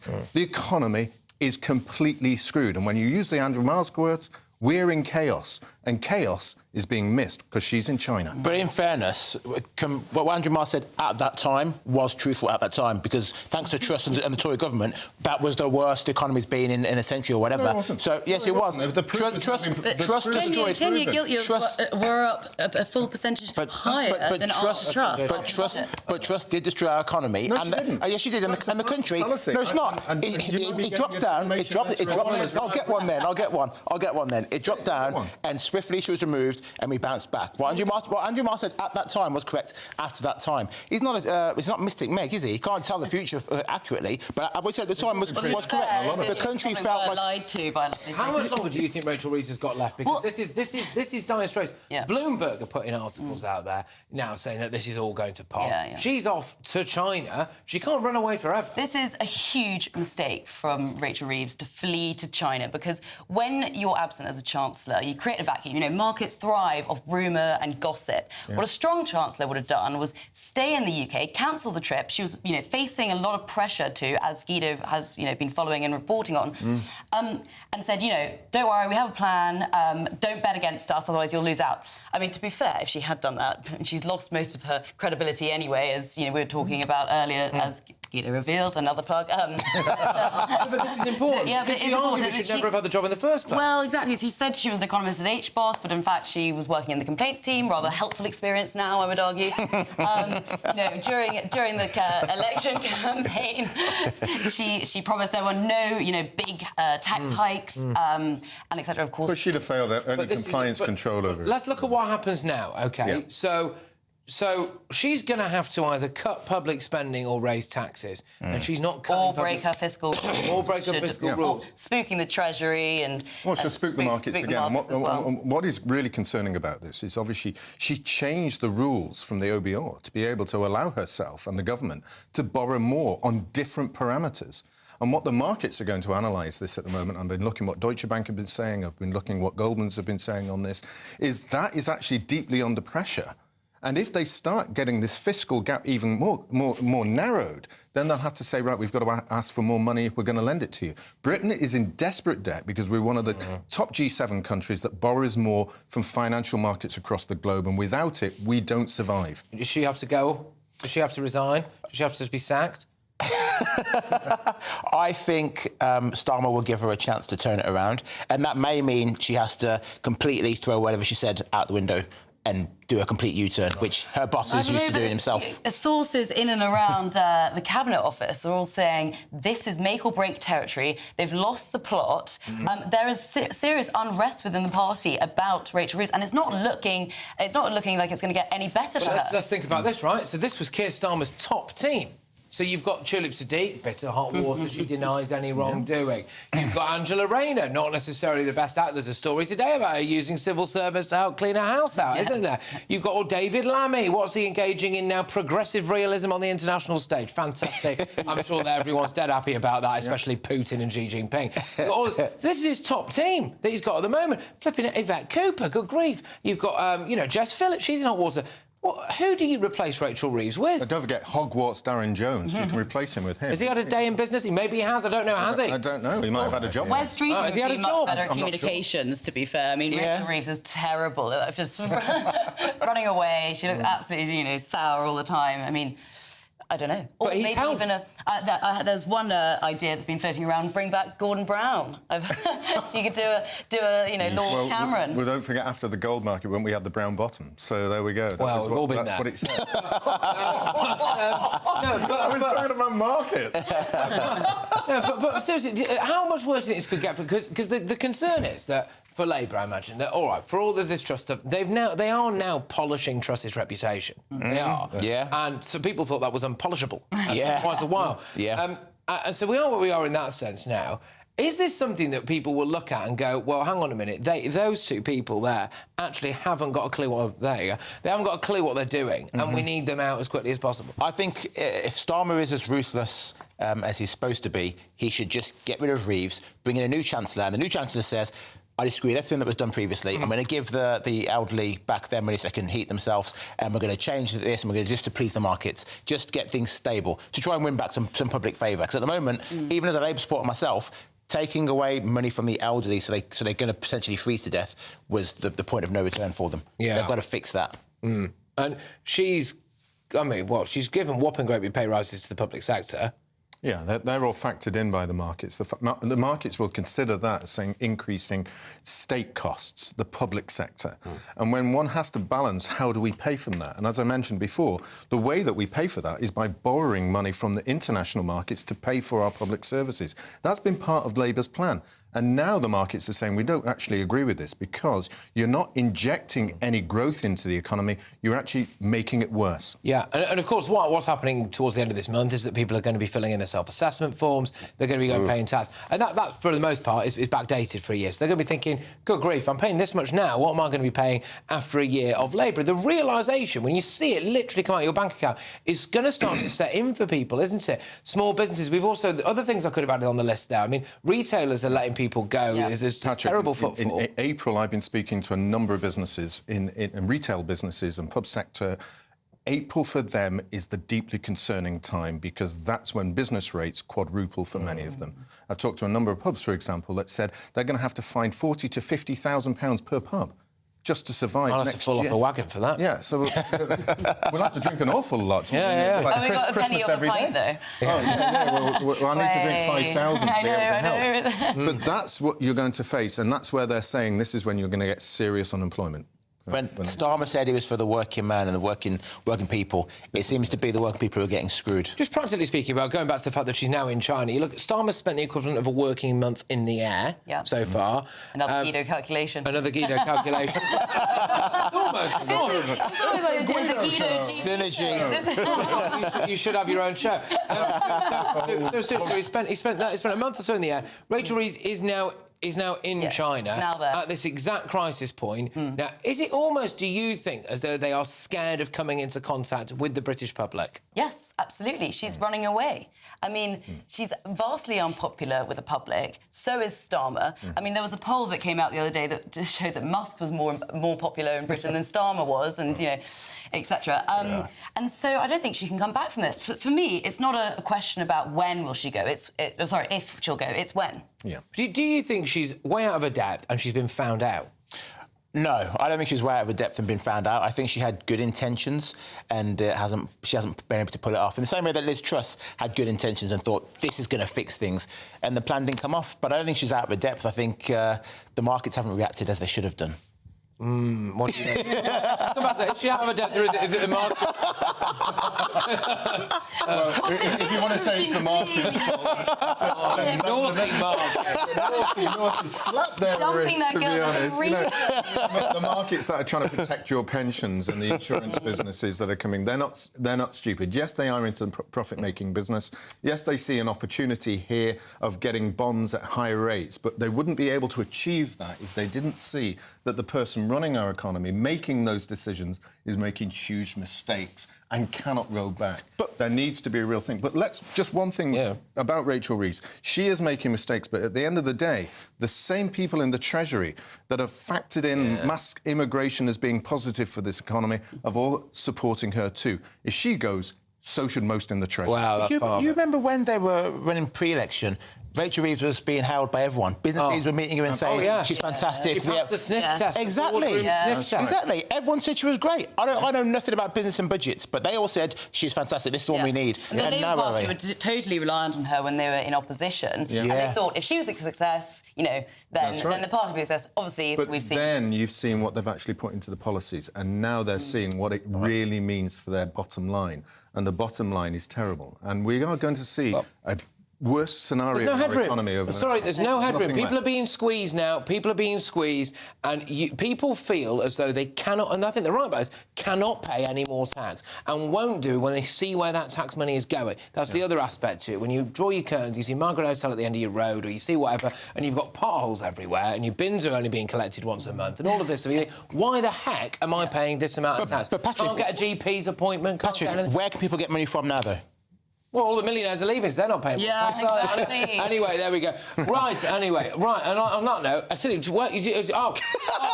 Patrick, yeah. where can people get money from now, though? Do it one more time, JJ. Patrick, where can people get money from now, though? I'm glad you asked, because it's our biggest and greatest Great British giveaway. It's £50,000 in tax-free cash, and here's how that money can be yours. Imagine how £50,000 in cash from us could make your new year go with a bang. From treats to holidays to fun times with the family, a totally tax-free £50,000 in cash could make you feel alive in 2025. And just one entry into the Great British Giveaway really could make £50,000 cash all yours. For another chance to win, text cash to 63232. One entry costs £2 plus one standard network rate message. Or text bonus to 63232. 5 entries cost £5 plus one standard network rate message. Go to gbnews.com/win. Entries start from just £2. You can call 0903 681 3232. Calls cost £2 plus your network access charge. Or post your name and number to GB10 PO Box 8690 Derby DE1 9TT. UK only. Entrance must be 18 or over. Lines close at 6 p.m. on the 31st of January. Please check the closing time if listening or watching on demand. Good luck. Good luck. Coming up, I'll have all of tomorrow's newspaper front pages, but first... Elon Musk needs to be stopped. So Humza Yousaf has accused Elon Musk of inflaming racial tensions. A little bit ironic, I think. That's on the same day that it emerged that the government's counter-extremism monitoring the tech billionaire's tweets. So counter-extremism forces are now actually literally looking at Elon Musk's Twitter, which is mad, isn't it? So how's the government got its priorities all wrong? Security expert Anthony Glees is live and he's next.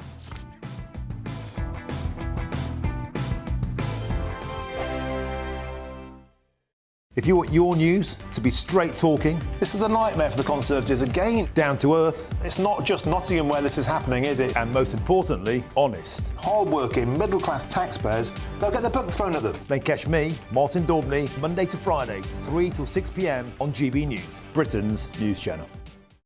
Thank you, Britain. Thank you for watching. Thank you for listening. Thanks for subscribing. Thank you for your support. It's you that make us the People's Channel. As we reflect on our journey so far, we're filled with immense gratitude. You mean the world to us. We couldn't have reached this point without you. As a very special thank you, we are giving you the chance to win one of 50 GB News thank you boxes. They're worth £50 each. For full terms and conditions, and to enter, just go to gbnews.com/thank you.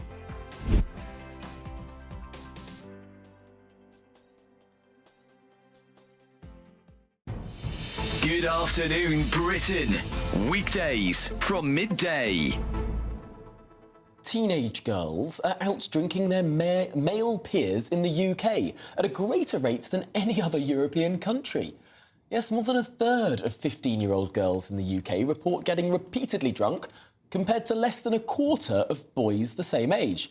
I suppose what I'd say to this is, boys, what are you doing? Pull yourself together. Well, joining me now is the editor-at-large at the Mail on Sunday, Charlotte Griffiths, and the former Labour advisor, Matthew Larzer. Charlotte, you're going to have to speak up on behalf of girls the country over here. 15-year-old girls boozing much more than their male counterparts. I think it's to do with the pain threshold, so we can handle hangovers better. Do you get hangovers when you're 15 years old? Oh, yes. Oh, yeah. I was drinking hooch and Smirnoff. Absolutely. Whatever happened to hooch? Yeah. And I just think we can tolerate it better. Right. And I don't know, I grew up in that kind of wild child 90s drinking era. I'm showing my age a bit. And, God, we drank a lot as teenage girls. I mean, it's actually shocking now in retrospect. Well, I also think in terms of boys versus girls, I wonder if we've got a bit of a thing about... I mean, the old cliché that girls develop quicker, they can become social quicker. They can certainly get into the pub more easily because they look older. Yeah. You know, because of makeup, etc. I wonder if the boys are all just, you know, in their rooms playing on their devices, as it were. You know, as people increasingly dominated by screens, whether in fact there's an issue about socialisation, about whether in fact, you know, the lads are not out there socialising. They have little sips of wine in France from the age of like 12 and they're absolutely fine about it. Yeah. Whereas we all know what happens to British girls, because I was one of them. You turn, however, old enough to get a bottle of Smirnoff Ice, and boy, do you go for it, and until you're vomiting, basically. News, the People's Channel. Mornings don't have to be tiresome, especially if you have the right company. Wake up to news as it happens, opinion and debate, and of course, a little bit of entertainment too. Because when the kettle's on, we're on. That's Breakfast on GB News, a show worth waking up for. Every morning from 6 a.m. Only on the People's Channel, Britain's news channel. We'll spread the news, you spread the word.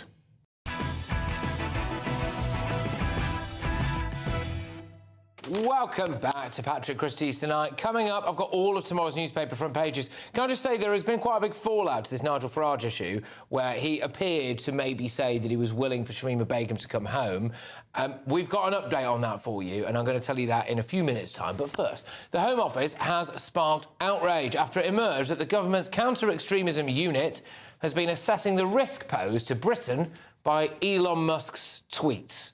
The tech billionaire, close Trump ally, has been an outspoken critic of Keir Starmer's handling of the grooming gang scandal, with reports in the Financial Times suggesting that Musk was looking at ways to replace the government. Of course, though, the usual suspects have taken issue with Musk's tweets, such as former Scottish First Minister Humza Yousaf, who yesterday claimed that Musk was driven by hate. Elon Musk needs to be stopped. This isn't just about one tweet or one individual. It's about a pattern that we are seeing globally. Powerful individuals with massive platforms are amplifying harmful rhetoric. They're normalising prejudice, and all to create division through the spread of disinformation. Humza. What colour was his background there? White, wasn't it? And former Tony Blair advisor turned woke podcaster Alistair Campbell went one step further, claiming that Musk, alongside GB News, had whipped up the grooming gang scandal. But the reason that this has been driven to the top of the political agenda is because Elon Musk went on one of his kind of Twitter rampages about it, and stories which have been around in the British media and British politics for a while were suddenly felt to be newsworthy again because of that fact. And then you had other newspapers, particularly on the right, and GB News and others, right, this is the issue for the new year, which was kind of inconvenient, to say the least, for Keir Starmer, because he wanted to come back in the new year and start off with a big thing about the National Health Service. It's because no one's dealt with the problem, Alistair, isn't it? You say yourself there that it's been out for years. No one's actually done anything about it. And sorry, woe betide us here at GB News for standing up for the tens of thousands of vulnerable working-class white girls who've been raped on an industrial scale by Pakistani rape gangs. Joining me now is security expert Anthony Glees. Anthony, dealing with the matter in hand, do you think it's a bit of an overstep from the Home Office's counter-extremism unit to be looking at Elon Musk's Twitter when maybe they could be doing other stuff? No, absolutely. I don't think it is an overreaction. I think it's absolutely vital. In this country, we believe in national sovereignty. We believe in our parliamentary democracy. We have a security service, and if you look at the 1989 statute that set it up as in public, what the law says is that the security service has the duty of protecting our parliamentary democracy from agents of foreign powers who seek to overthrow our parliamentary democracy by political means. That's a very important definition of what our national sovereignty is about and who has the job of protecting it. And this Home Office group, their task is to try and reduce the risks to our national security. Do you think Elon Musk is a risk, do you, Anthony? Is that what it is? Do I think... Patrick, do I think Elon Musk is a risk to our national sovereignty? Yes, I do. OK, how? We decide things in this country for ourselves. Well, you know, some people are for this, some people are against it, but we agree. We have elections. We will expect an election, and they will have a verdict on Keir Starmer. It is not for a foreigner. Well, sorry, by that logic, then, Anthony, why are we giving $3 Sorry, by that logic, why are we giving £3 billion a year and goodness knows what else to Ukraine? Aren't we a foreign power getting involved in something that's got nothing to do with us? Well, what's happening in Ukraine is entirely different. Ukraine is our ally. Trump is treating the United Kingdom as if we were its enemy. He is using Elon Musk, who is his closest, bestest buddy here, to try to undermine the government of Sir Keir Starmer, which people voted. I didn't vote for him, but there you are. He is our prime minister. Is it not free speech, Anthony? Just hang on a second, Patrick, because when you come to what Elon Musk said about Jess Phillips, that is absolutely outrageous. She said the same thing about people, Anthony. She has said and tweeted about other people exactly, quotes, rape apologist. She said that herself. I'm not saying he was right to say about her, but she said exactly the same thing about other people. There's a huge difference between what an elected British MP says to the British public and what the richest man in the world, who happens to be an American, says the British public ought to do. No, we won't have people destabilising this country. It's MI5's job, above all, to stop this from going on, and I don't think British people will accept it. We do often hear, Anthony, about the fact that our security service is so overstretched that they can't deal with the homegrown terror threat that we have in this country at the moment. 40,000 people on a terror watch list, the overwhelming majority of those Islamist terrorists. So do you not think the British public might rather we diverted our resources towards looking at that as opposed to Elon Musk's Twitter account? Well, I'm not saying that MI5 should get involved with Elon Musk. I'm just saying that the law that set up MI5 made it very clear what is acceptable and what is not acceptable. And to try to overthrow, through political means, that's a quote, our parliamentary democracy is not acceptable. To attack Jess Phillips and put her life in risk from America is not acceptable. It's not acceptable from Putin's Russia. It's not acceptable from America. And the British people have a fine track, which is why we support Ukraine. We know what it's like to be threatened by a dictator and to have to stand alone. That's why we help them.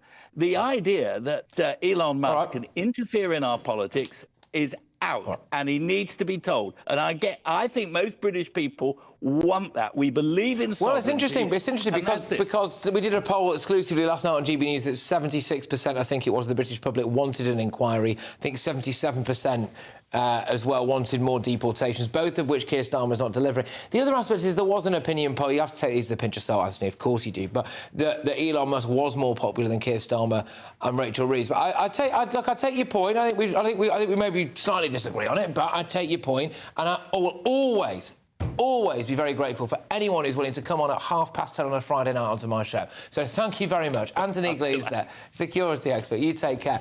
Coming up, Nigel Farage has caused a storm this evening by suggesting that Shamima Begum might be able to come back home to the UK. Did he really say it? What does he really mean? There appears to be a bit of ducking and diving going on this. Well, I'll tell you the truth very shortly. And the front pages. Stay tuned.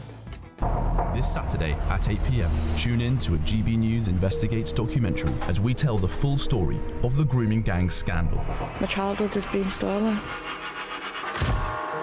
We will expose the cover-ups that have kept this national scandal under wraps for decades. Not one person has been held accountable. Our investigation uncovers the true scale of this outrage. I want to see senior officials held legally to account. On GB News, grooming gangs, Britain's shame.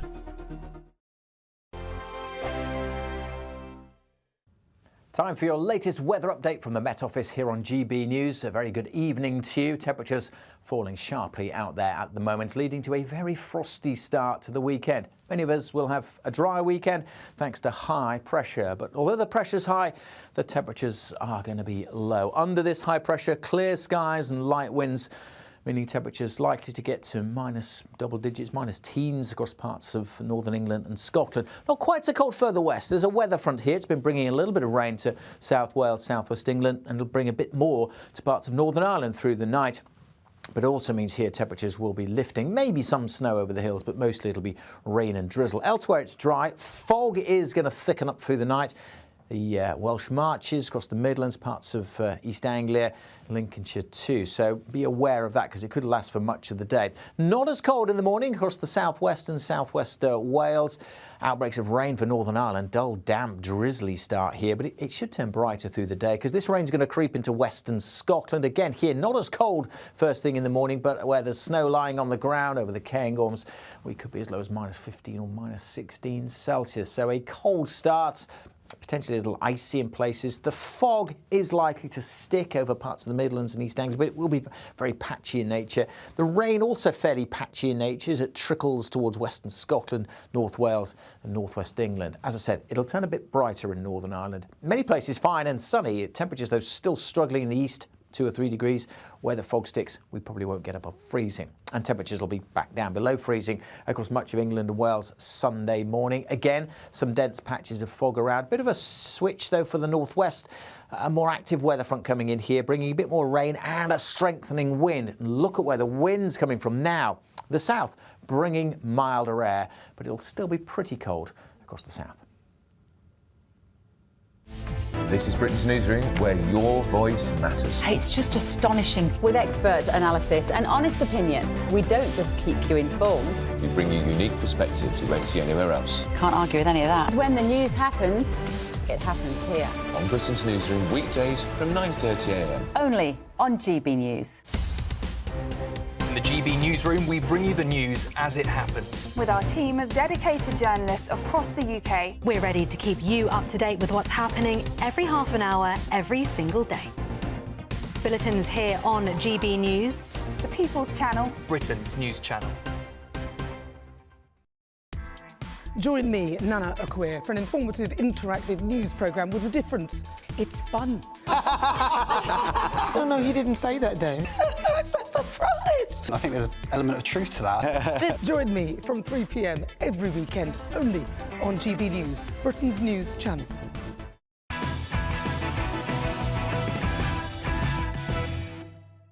Welcome back, everybody. It is front pages time, and they're good, actually, today, which is nice. So the Daily Mail. Now, Labour plots delay to defence boost until the 2030s. Oh, there she is. Rachel's made it to China. Has she? Yeah, good. As Reeves flees market turmoil to cosy up to our biggest foes. So, apparently, despite warnings that it will put Britain's security at risk, we are not going to increase defence spending until 2030. Cosmic. Right, let's go to the Eye. Mortgage rates set to rise as Reeves faces crunch weeks on UK economy. That's brilliant, isn't it? I think I'm due to renew my mortgage in about 8 months' time, so cheers, Rachel, from complaints. The Daily Express, it's just not cricket to ban women. England cricket chiefs and players are being urged to do the right thing and boycott a match against Afghanistan in a gesture of defiance to the Taliban. Afghan rulers have outlawed women and girls taking part in the sport, so they're saying that they should put pressure on them by that. And there's that picture there, isn't there, of the woman from Benidorm who drives the mobility... No, oh, no, it's Rod Stewart. Oh, nice. Wow. Oh, it's Rod Stewart. Sir Rod Stewart. Well, isn't he? Right, let's go to the Mirror. Go to the Mirror. OK, more serious story here. My dementia shock. Prem star Dean Windass, 55, on his bombshell dementia diagnosis. We wish him well. The Times, Reeves, UK needs China. Ignoring Beijing, no choice at all, says the Chancellor. Markets expect just one interest rate cut in 2025. I think I'll just whiz us on with one more to the Guardian here. Grooming gang rhetoric risks inciting massacre, says Wes Streeting. We're going to talk about that, but just quickly, I want to mention this blown up tonight about Nigel Farage and Shamima Begum. So he's reportedly told ITV that the government should consider letting the ISIS bride back into the UK. So this is what he's apparently said. He says, I've never wanted to, I've instinctively never wanted to, but I'm now thoughtful. I'm thoughtful. I don't classify her as an ISIS, as an all-out ISIS killer. She's sort of she is lesser part of the equation. That's what's been reported. This, of course, does come after Donald Trump's incoming counter-terror chief said that ISIS members in Syria should be allowed home. And earlier on, Zia Youssef, the chairman of Reform, told our political editor Christopher Hope at the top of my show this. If anyone actually cares about truth, then they should actually look what Nigel actually said, which was that what's happened in Syria is that there's been regime change. And let's be clear about what's happened as a result of that. You have jihadists in senior government positions. If you are a British citizen and you are concerned that there are people in Syrian prisons that are security threats to the United Kingdom... Yeah, she basically says she should want them here and not abroad. Now, Nigel Farage has tonight hit back at reports, writing on social media, "I've never wanted to allow Shamima Begum back into Britain, as I literally say in this interview." OK. What do you mean? What's going on? There seems to be a bit of a comms mix-up here, I'm not going to lie. So he, basically, as I understand it, he doesn't want her to be let back into the UK, and his thoughtful comments was in relation to... what was he called? Oh, Gorka's. Yes, Sebastian Gorka, yes. Gorka's debate around the whole issue, but not necessarily relating to Begum. Yeah. This is a massive mistake for Nigel. It's a massive mistake because people recognise that Shamima Begum was actually not a good person. She wasn't a lesser part of the equation. That's the concerning statement, a lesser part of the equation. And people are going to look at this because Shamima Begum, what was she involved in? She was involved in she allegedly sowed people into suicide vests. The Yazidi women who were burned. What about the lesser equation of the Syrian and Iraqi women who had their husbands' heads and children's heads beheaded because they were the wrong sort of Islam, not her ISIS type of Islam? She is not the sort of person that should come back here. And my view on this is that Nigel's going to be seeing this in the context of the previous statements he's made over the last few weeks about Tommy Robinson, about others, that are going to start saying, are you weakening on the issue of being strong on immigration, on asylum? What do you reckon, JJ? That's why I think he's going to be looked upon, and it's by some people. But there's a lot of more moderate people who are going to look at Farage and think actually that's more of a presidential statement he's making there. He's not just playing to the people who already support him. He's trying to win over some people who are maybe on the periphery. Come back? I think she should. And I'll tell you why she should. Because she was 15 years old. She was a child. She was groomed, and the stuff she did was horrific. But she was a child. I'm not talking about a 30-year-old woman who went across there or Jihadi John. I'm talking about a child who was groomed and did horrific things. That child was British. That's our problem. We should take her back and put her in British jails. She British, though? Does she want to be? Well, she was 15 years old. Yeah, but so it's OK for that child to be groomed and come back, and she's fine, but then we've got a grooming issue going on in this country. We're not willing to have an inquiry. Should 16-year-olds be allowed to vote, do you think? Yeah, I think 16-year-olds should be. She's 6 months, was what, 3 months away from being able to make... Yeah, but listen, we go by the letter of the law. We go by the letter of the law. In the same way that kid in Dubai who was 17 years old, or an 18-year-old lad in Dubai who's up to the 17-year-old girl, and he's had to go to prison, we go by the letter of the law. That is it. Yes, but she was 15 years old. She's still a child. Let's look at the practical issue at play here. So it's totemic... Shamima Begum, it stands for something more than Shamima Begum. Absolutely. Which is this idea that ISIS fighters or anyone involved with it should or should not be allowed to come back to Britain. I'm firmly in the no camp on that. However, let's have a look at the actual realpolitik of the situation.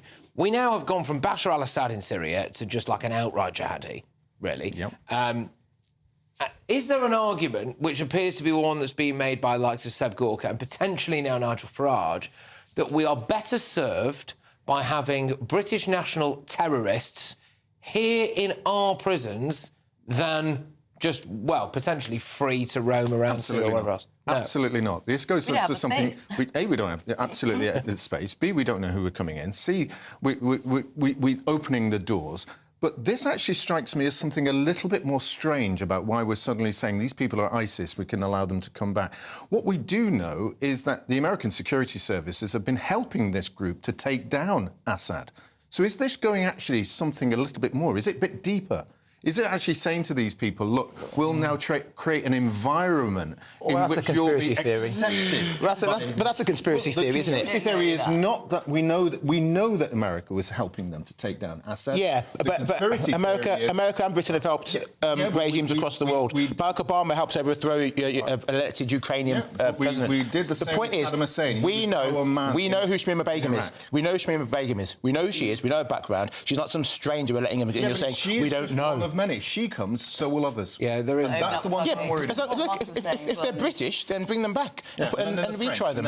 Actual ISIS fighters, though, mate. Actual ISIS fighters. If they're British, bring them back and lock them up. Put them in our prisons and allow them to radicalise people inside the prisons. When you look at some of the people who were involved with this grooming gang business, the Kari Ralph guy was done for all sorts of stuff. He actually only served 2.5 years. So conceivably, you get them out. And prisons are a radical option. Anyway, look, unfortunately, we do have to do a commercial break now, but hey, it keeps us all in business. So, coming up, I'll have some more of tomorrow's newspaper front pages and greatest Britain, Beauty and Jackass as well. Stay tuned. I forecast a perfect holiday in the sun. Weather looking good then? For sure, and no worries about our travel insurance. All Clear Travel Insurance sponsors GB News Travel Destinations Forecast. It's not too hard to find something a little warmer than the UK. Around the Mediterranean, temperatures are generally in the low teens, but it's not completely dry. A few showers are possible across Cyprus this weekend, so looking fairly wet across southern Italy and Croatia, although that rain will be scooting away by Sunday. Plenty of sunshine across the east and the south coast of Spain, and lots of sunshine for the Canaries. It will be quite breezy in Madeira, quite a lot of cloud likely here over the next few days as well, turning a little colder in Italy. All Clear Travel Insurance sponsors GB News Travel Destinations Forecast. Sunday with Michael Portillo from 11, only on GB News. Figures released by the National Child Measurement Programme in 2024 found that almost 1 in 10 children was obese in the first year of school. Children living in deprived areas are twice as likely to be overweight as those in more affluent parts. Organisations like the Prepped Foundation are educating youngsters about healthy eating by giving them the skills to create balanced meals. TV chef James Golding has joined the foundation as the head of food education, and he joins me now to talk about the work. James, lovely to see you here. Good to see you too. So Prepped used to be Table Talk Foundation, and it's now obviously Prep for Life, Prep for Knowledge. It's basically a charity to encourage kids to have a better understanding of food, but at the same time enjoy cooking and hopefully make better food choices in their life, as well as perhaps share the information we give them with their families. Do you see them developing an understanding of the difference between a healthy and unhealthy food? Yes, I think that kids tend to sort of be taught a lot of this in school, but being able to actually ask questions to a chef and be able to cook with produce which they know is one, that is going to be tasty because they've tasted it, but two, open their eyes to food that they may not have tried before. I think that I think a lot of kids say they don't want to try stuff because they don't like the way it looks, but the way that we produce our sessions, we encourage the kids to try, and I think it really does open their eyes. It's very easy, I think, currently to be able to make easier choices, say fast food choices or that type of thing, and it's obviously giving people the ability to make the right choices, but also the skills to be able to do it. So I think it's something that needs to be addressed and something that really needs to be pushed, and that's what we're doing as a charity. GB News, the People's Channel.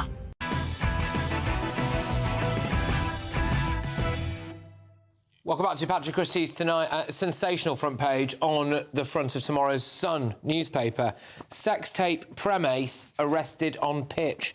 A Premier League footballer was arrested on his training ground pitch on suspicion of making a sex tape without consent. Shocked teammates looked on as the international star was led away at 11 a.m. for 6 hours of questioning. Cops decided not to take action and he could play this weekend. A source says everyone is in disbelief. Oh, hang on a minute. Wait, what were they watching? What were his... I see what you mean. Apparently the police have decided to take no further action, so there we go. Yeah. Let's go to the Daily Star. We're 100% certain you should never give 100%. Right. Yeah. The secret to a happy life can today be revealed, but not 100% into anything you do. So they believe that you think you should put about 87% effort into everything. How do you measure that? How do you work out you've done 87%? You don't. It's a That's called quiet quitting. OK, the Daily Telegraph. 1 week's supply of gas left as the coal buyers. We brought you that story earlier on. Ed Miliband has absolutely knackered it. Anyway, let's delve into what was on the front of The Guardian. Wes Streeting has apparently said that grooming gang rhetoric risks inciting mass violence. Wes Streeting, there are people in my community who have Pakistani heritage or look different, who are fearful today, more fearful today than before. Steve, you were looking at this. I mean, do you think this is guff or has he got a point? No, it's just this is absolutely appalling by a minister to try and deflect from this issue of what these girls are crying. I look at the first four sentences of that article. You've just said that there are more people in my community who look different and more fearful today. There are girls in the communities in 50 towns who are fearful every single day from what they have to do. He turns around and looks and says inflammatory language over grooming gang vilifies entire communities. There are entire communities in this country who are fearful of what happens to them, and he refuses to allow a proper investigation and a proper inquiry into this. I wonder if the demographics of Ilford North are leaning on Wes Streeting here. Yeah, I mean, this is actually quite shocking.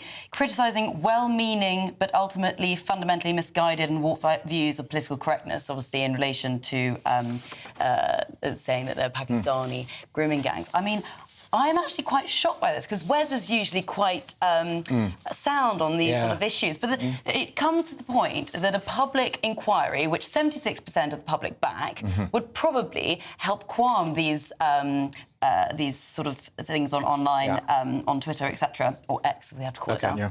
JJ, your views on this? Do you think that Wes? I mean, he's kept his powder dry until now, doesn't he? Wes chimed in now. Yeah, well, he only won his seat in the recent election by a very, very small margin. He almost lost it.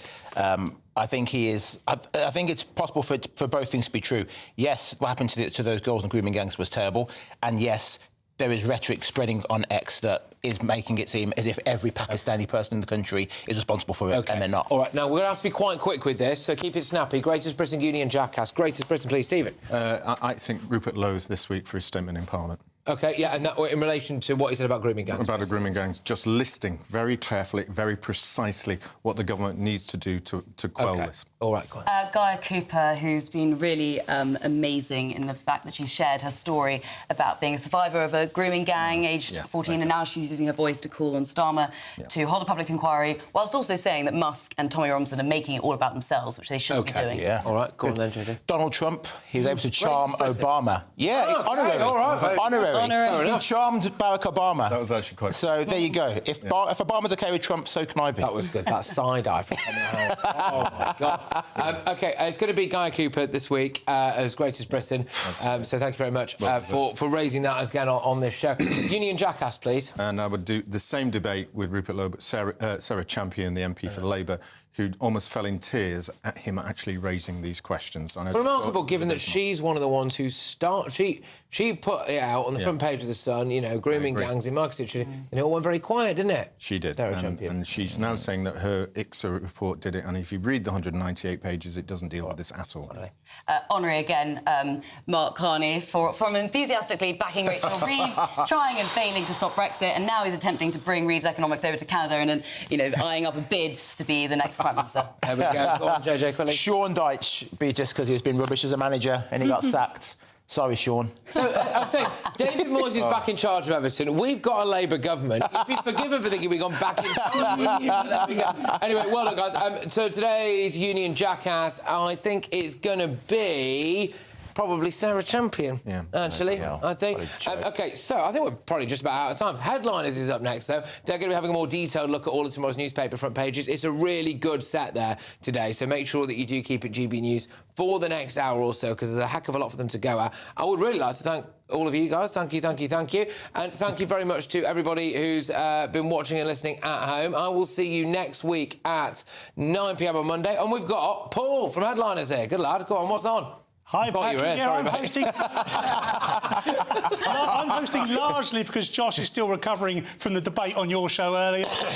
We have a fantastic show ahead tonight. We have the front pages, as always, some really exciting stories. As always, we've got the story of the Pakistan Airlines advert, which is quite explosive. We've got Mark Zuckerberg talking about how Facebook were controlled about COVID-19 and how sex is good for us all, Patrick. Well, yes, I didn't like the way you looked at me there, to be honest with you, Paul, but thank you. Anyway, all right, guys. OK, we are now very much going, so I will see you on Monday at 9 p.m. I hope you all have a very, very, very wonderful weekend. Thank you very much, everybody. Take care.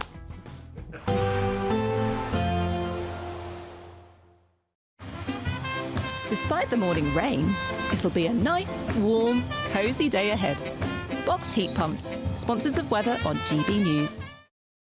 Time for your latest weather update from the Met Office here on GB News. A very good evening to you. Temperatures falling sharply out there at the moment, leading to a very frosty start to the weekend. Many of us will have a dry weekend thanks to high pressure. But although the pressure's high, the temperatures are going to be low. Under this high pressure, clear skies and light winds, meaning temperatures likely to get to minus double digits, minus teens across parts of northern England and Scotland. Not quite so cold further west. There's a weather front here. It's been bringing a little bit of rain to South Wales, southwest England, and it'll bring a bit more to parts of Northern Ireland through the night. But it also means here temperatures will be lifting, maybe some snow over the hills, but mostly it'll be rain and drizzle. Elsewhere it's dry. Fog is going to thicken up through the night. The Welsh Marches across the Midlands, parts of East Anglia, Lincolnshire too. So be aware of that because it could last for much of the day. Not as cold in the morning across the southwest and southwest Wales. Outbreaks of rain for Northern Ireland. Dull, damp, drizzly start here, but it should turn brighter through the day because this rain's going to creep into western Scotland. Again here, not as cold first thing in the morning, but where there's snow lying on the ground over the Cairngorms, we could be as low as minus 15 or minus 16 Celsius. So a cold start.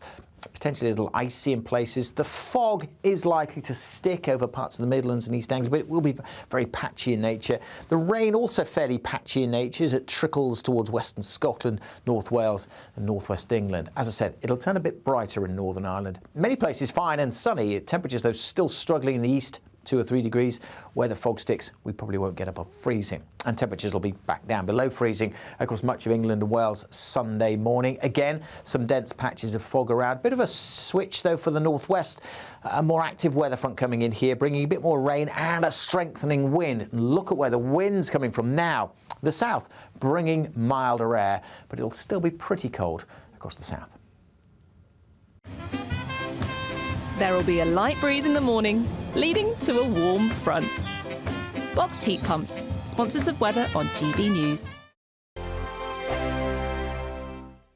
£50,000 in tax-free cash is like having over £4,000 each month to play with for a whole year. And it could be yours in the biggest Great British giveaway so far. That could be a holiday each month, your mortgage covered, or just the ability to send some of those day-to-day financial stresses packing. For another chance to win, text cash to 63232. One entry costs £2 plus one standard network rate message. Or text bonus to 63232. 5 entries cost £5 plus one standard network rate message. Go to gbnews.com/win. Entries start from just £2. You can call 0903 681 3232. Calls cost £2 plus your network access charge. Or post your name and number to GB10 PO Box 8690 Derby DE1 9TT. UK only. Entrance must be 18 or over. Lines close at 6 p.m. on the 31st of January. Please check the closing time if listening or watching on demand. Good luck. Sunday with Michael Portillo from 11, only on GB News. With the dawn of the new year come new opportunities for the stage. Stefan Kyriazis joins us now to share how he started 2025. We've got Sigourney Weaver, Hollywood star, coming in as Prospero in The Tempest. It's an experience. Sigourney Weaver has got this kind of patrician presence. She's always on stage, sat watching.